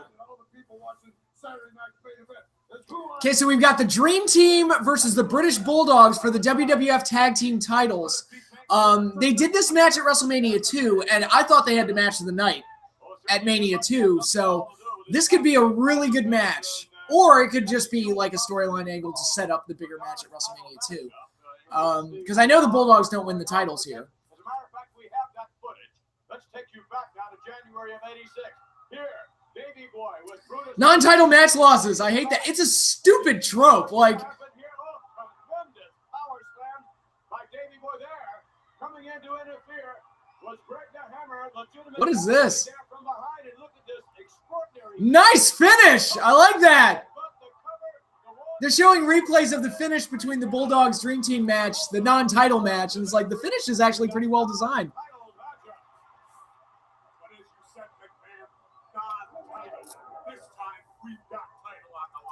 Yes, and the title is being held high aloft moments ago by the referee, and now last minute. What do you think of Heyman inducting Goldberg? Is Heyman inducting Goldberg? Because that's a really weird pick. That is a strange pick. Because that just doesn't match at all. You would think it would have been like somebody from WCW. Or like Hogan or something. Well, Hogan's not going to be there, but.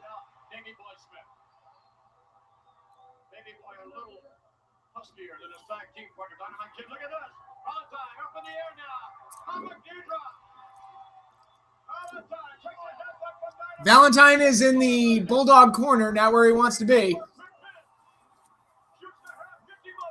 2, nope. Nope. Valentine's in the ropes.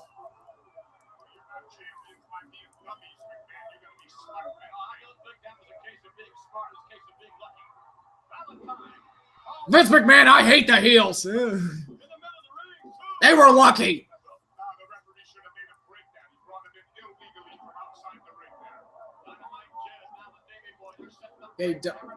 Double clothesline by the Bulldogs. Valentine still on his feet. And down he goes.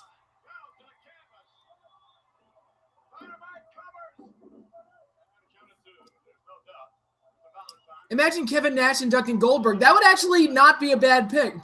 Bret Hart inducting Goldberg. That would be an awkward one. What are your thoughts on Mark Henry going into the Hall of Fame? Well, keep in mind, like I've said it before, there are no standards to the Hall of Fame. Like Coco Beware's in there. It's like, no knock on Coco, but what the hell did he do to deserve being in a wrestling Hall of Fame? Hillbilly Jim is going in this year. What the hell did Hillbilly Jim ever do? Look, he's one of Vince's boys, and Vince takes care of his guys. And I think Mark Henry is also kind of one of those guys. He's been in the company forever. He's one of Vince's guys. It's like, all right, I'm going to give him a little thank you, put him in the Hall of Fame. If I looked at Henry's body of work, he got hurt a lot. He was green for a lot of years. The best part of his career was Sexual Chocolate, and even that they ruined with the Mae Young giving birth to a hand bit. And like I said, he got hurt a lot. He had a lot of pushes stalled due to injury. And he finally got to a point where he was like a solid big man that killed people. And they were able to do some good stuff with him. But that to me is not like a Hall of Fame career, like what he had. But, he's a nice guy by all appearances. I've seen him in interviews and stuff. He seems like a really cool, chill guy. He seems to be very well liked. And he's one of Vince's boys, so he just wants to thank him and put him in the Hall. And you know what? If Hillbilly Jim and Coco Beware can be in the Hall of Fame, Mark Henry can be in the Hall of Fame. So,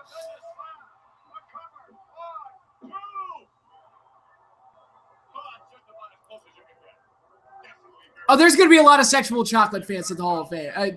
Sexual Chocolate chants at the Hall of Fame. That's what he do. That is what he do. That is what he do. I can't argue that. Bulldogs or Hart Foundation? I like the Hart Foundation more because I think Jim and Bret had such different styles from each other that they clashed. I guess like the British Bulldogs, they had more of a clash in style because Dynamite was more the technical guy and Davey Boy was the power guy, but they looked too similar. And I think Bret and Anvil just looked like they were from two completely different worlds. And they complemented each other and made up for each other's deficiencies. Are you sold on the Bludgeon Brothers? I haven't watched them enough to really. I like Rowan and Harper as a team, and the presentation seems cool, but I haven't seen enough of it to really have an opinion. If Mae Young were still here, she should induct Mark Henry. Yes, indeed. Oh, nice hard shots between Davey Boy and Valentine. The Hart Dynasty were an absolutely wasted tag team. Yeah, they were a talented group. But they were in there at a time where they had nobody to work with. I remember seeing them work with Crime Time like 800 times. 2, roll up. Nope, Valentine kicks out. Valentine's got to make a tag here. Weird to see the heels in trouble for this long. Boom. Oh, there's Greg. Inverted atomic drop. And he gets the tag. Beefcake's in there.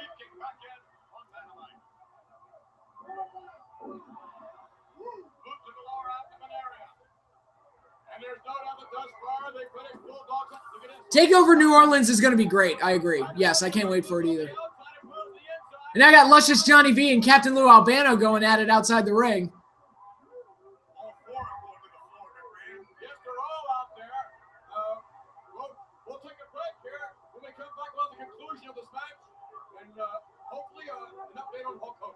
Oh, we got a commercial break here. That's interesting. I don't think we've had a commercial break interrupt a match.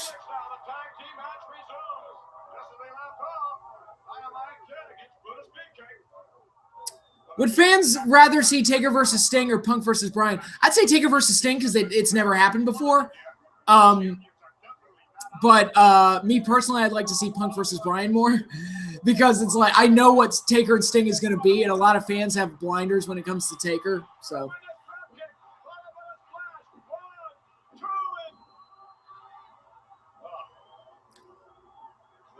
Your female friend thought that faces should always go over because they're faces. Like, that sounds like a really boring show with no conflict. Now, I would have liked to see Taker Sting back in like 2001 or 2002 or even in like 2005 to 2007, but now, no way. Dream Team working over the Bulldogs. Figure 4, Valentine's got it. Dynamite breaks it up.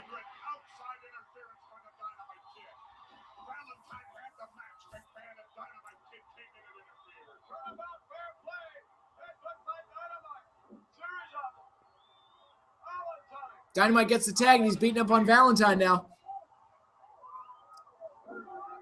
Who would you have had go over if Taker and Sting faced each other in the mid-90s? Depending on the circumstances, the story, the location, which company it was, all those things. There's a lot of different factors that would go into it, making that decision. So I could go either way.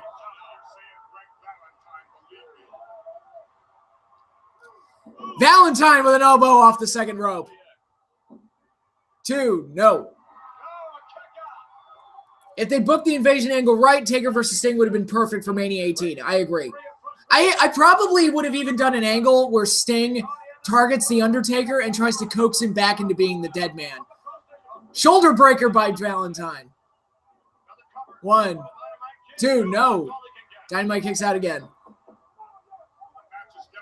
What's the last match you remember where a heel won clean? Braun Strowman, when he was a heel, he won a lot of matches clean, didn't he?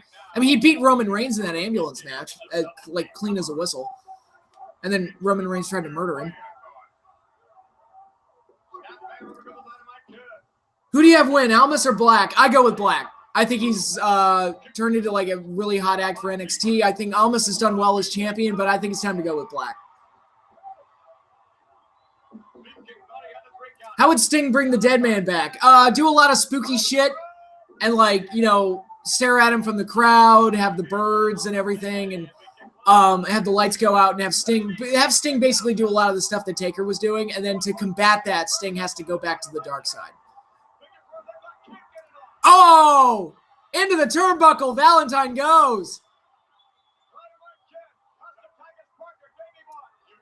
Adam Cole went clean. Yes, he did. He beat Cassius Ohno clean. And Valentine gets slammed off the top. This is a good match.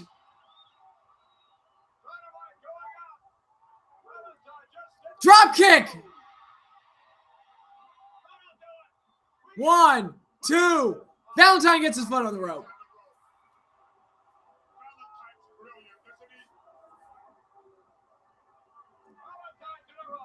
Clothesline by Dynamite Kid. Valentine goes down again. 1, 2. Valentine kicks out.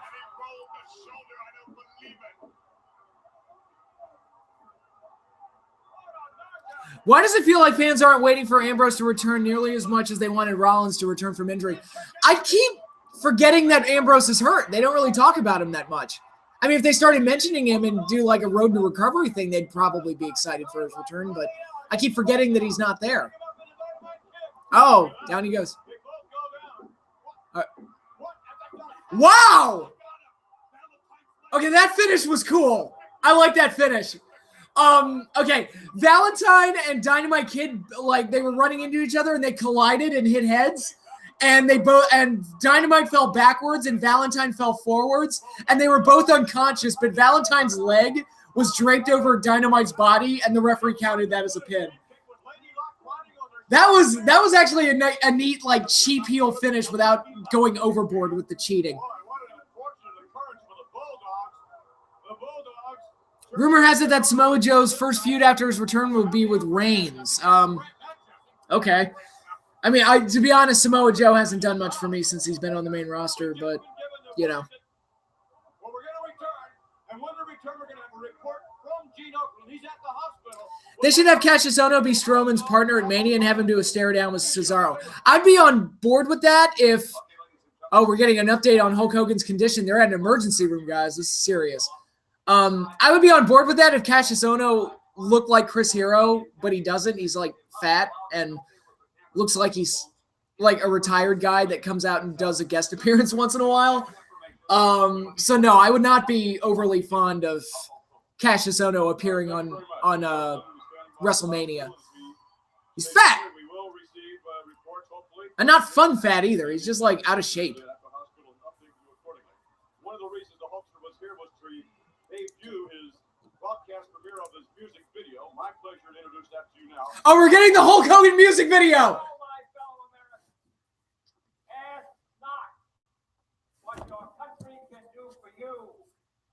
What you can do for your country.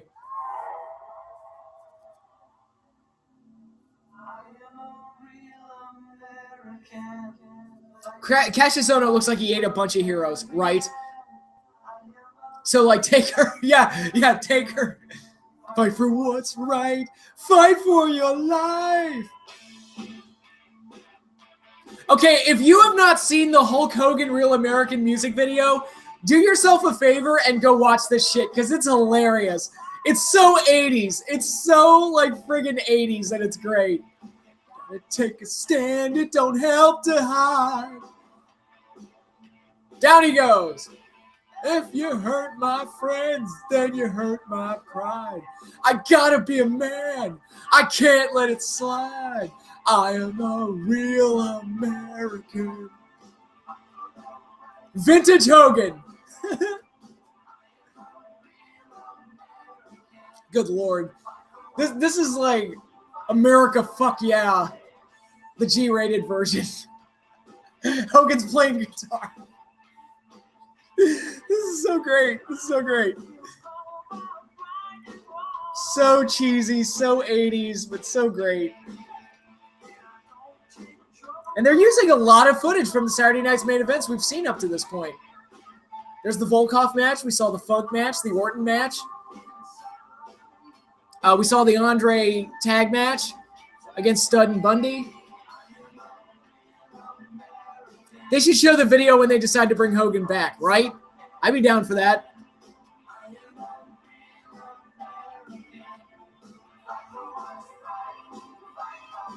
America Fuck Yeah should be our national anthem. I agree. I concur. Matt and Trey, they wrote us a far better national anthem. I'm a real American. Fight for what's right. Fight for your life. Oh, now Hulk's on a motorcycle, guys. Hardcore stuff. Now, this footage was used for the Hogan animated series. Like the intro. Because I remember that shot of all the kids running up to the bike. Oh, my God.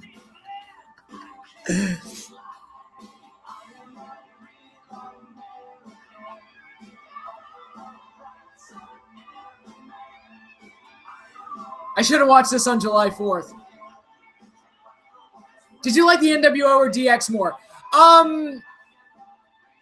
Overall, I like the NWO more, I'd say. DX was at its best when it was Shawn, Triple H, and Chyna, heading into WrestleMania 14, and Mike Tyson as well. NWO was at its best like the first year and a half.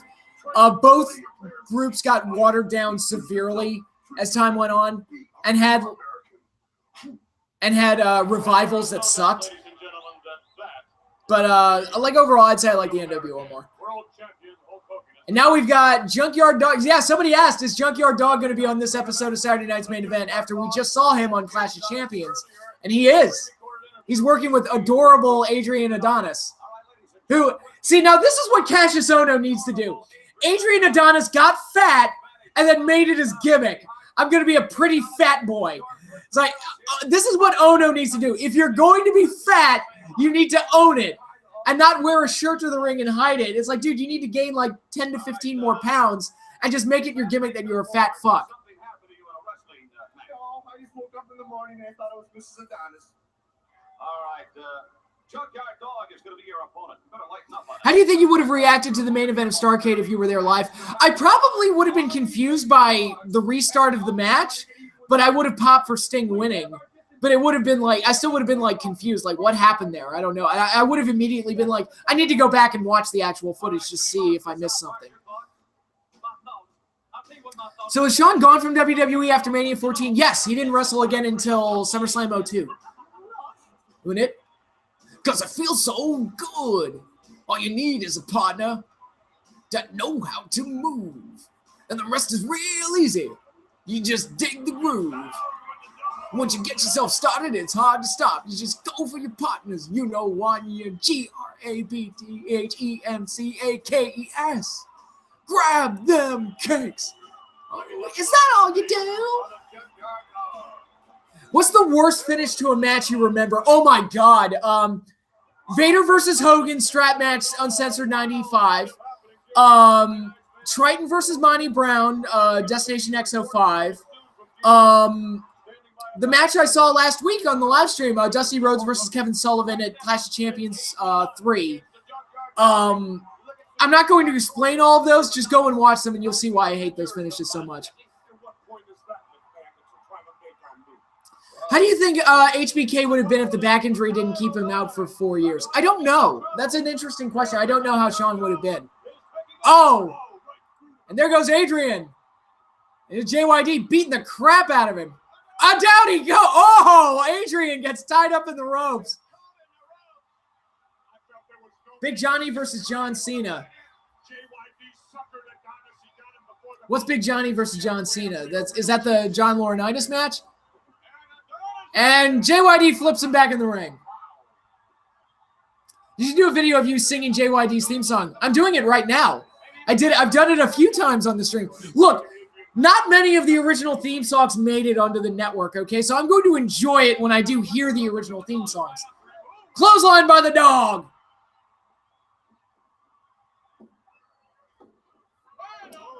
I think Shawn would have been overshadowed by Austin. He already was, honestly. Like he couldn't be top face. Not with Austin running around. Is JYD going for a pile driver?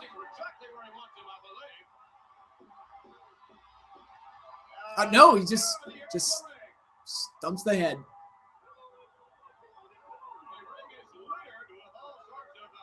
The man called Sting. Just do a whole video of me singing theme songs. Why not?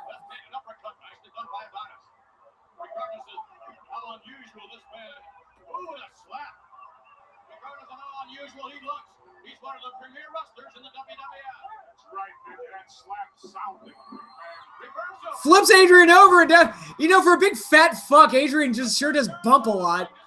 Like, good Lord, he's bumping all over the place.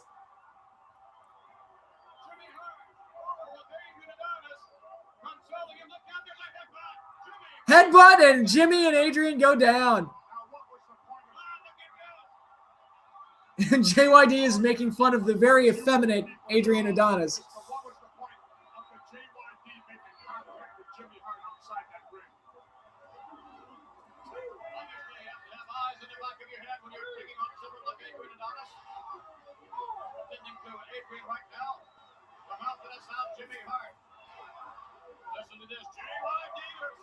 Which was more disappointing, the 98 Godzilla movie or Phantom Menace? 98 Godzilla movie. That movie was so disappointing, Phantom Menace had no impact on me. I'm not defending Phantom Menace. I'm just saying it's like when I saw it, I didn't think anything of it. When I saw Godzilla 98, I was legitimately like stunned at like how bad it was. I guess you could say the 98 Godzilla film prepared me for Phantom Menace. Oh, Jimmy gets bumped and now he gets flipped up. This is a fun match. It's a cartoon match, but it's a fun one. It's just JYD throwing around a fat man.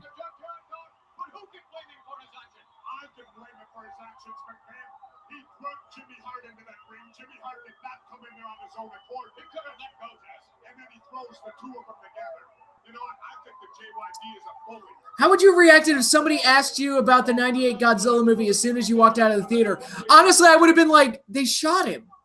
I would have, because that was what shocked me. It's like they just shot him and that killed him. What happened? They shot him. And that's how Godzilla died. That's bullshit. I'm sorry, but how is Sarah Logan hot? How is she not hot? Am I not, like, am I missing something? Adrian gets his foot on the rope.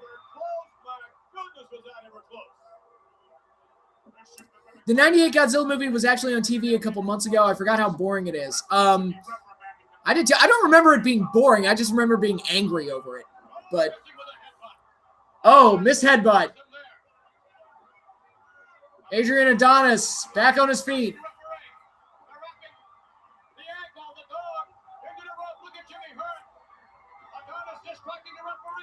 You think Ruby Riot's hot too? Okay, I mean, I'm not judging, but...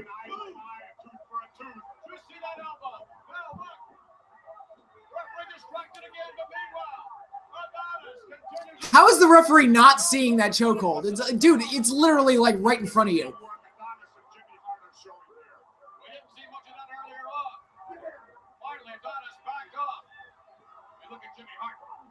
God, he looks like... Adrian Adonis looks like Dusty Rhodes decided to paint himself like an Easter egg.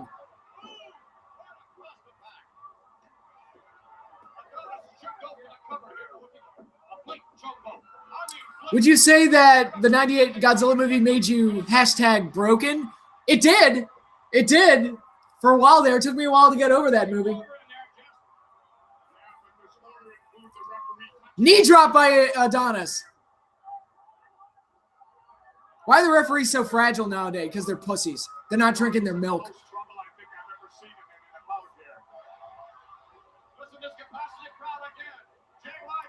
Okay, this is supposed to be like the bullshit main event. Like the bullshit last match to Saturday night's main event. Because I'm pretty sure this is the last match on the show. It's actually like the best one we've had so far of like closing matches. Because it's always been like squash matches or like matches that nobody cares about. But this match is like JYD versus Adonis is actually like not terrible.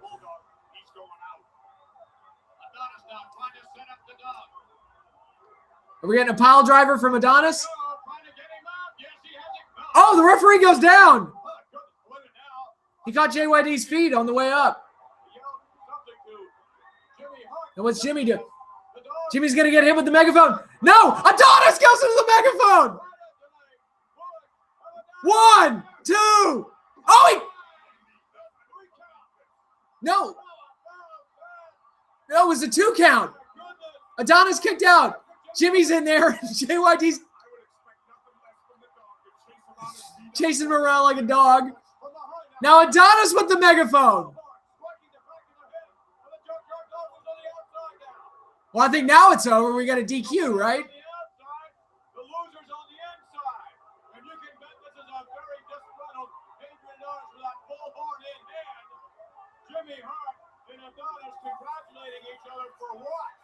Who's your pick for greatest IC champ? I would say Mr. Perfect too. Junkyard Dog won it, yeah.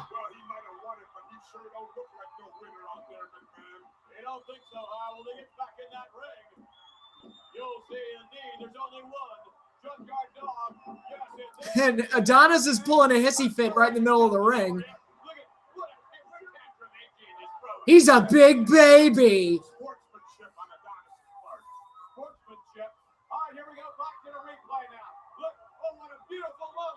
Woo! Look at the fat man fly. Did you like the part where the skinny guy got thrown into the fat guy and they flung over the ropes together? That's comedy gold right there.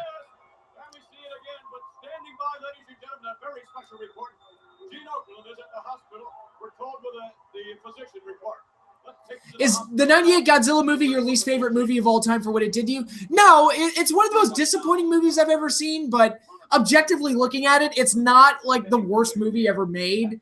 It was just, if it wasn't called Godzilla, I would probably be a little bit more forgiving of it, but I'm super hard on it just because it was a Godzilla movie, and it wasn't what I wanted it to be. But it's not the worst movie ever made, no. Any internal bleeding or any internal injury, they're going to take him to the radiology and get some X-rays to rule out any possibility of fracture. Thank you very much, Doctor.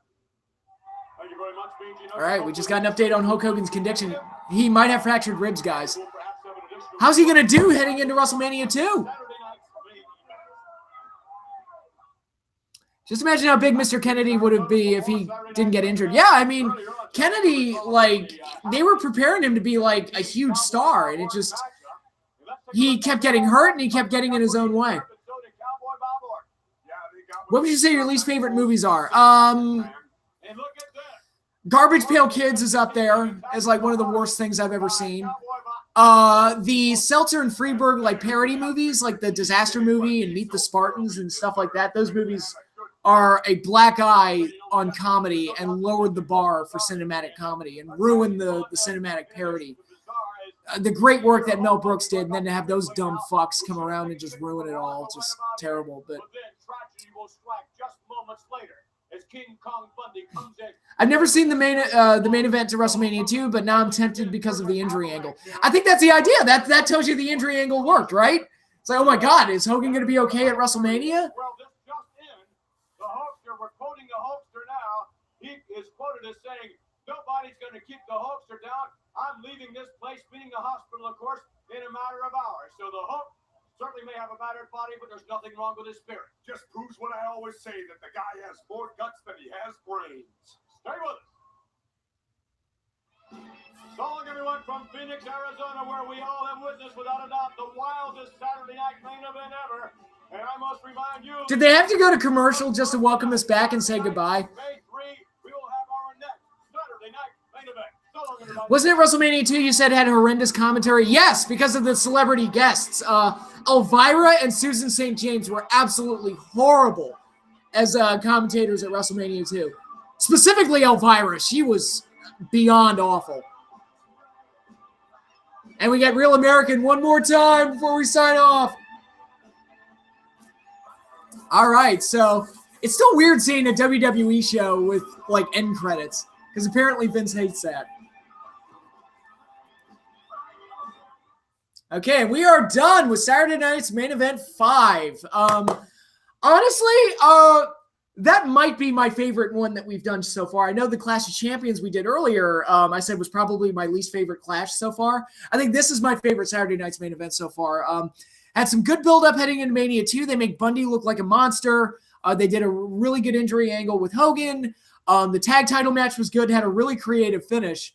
And even like the throwaway match to close out the show, JYD versus Adrian Adonis, that was actually a fun, like, comedy cornball match. So it's like, yeah, that was a thoroughly entertaining show all the way through. The boxing match was fun. Aside from heel Michael Cole, who would you say are the worst commentators ever? Byron Saxton's pretty awful. I'd throw him up there.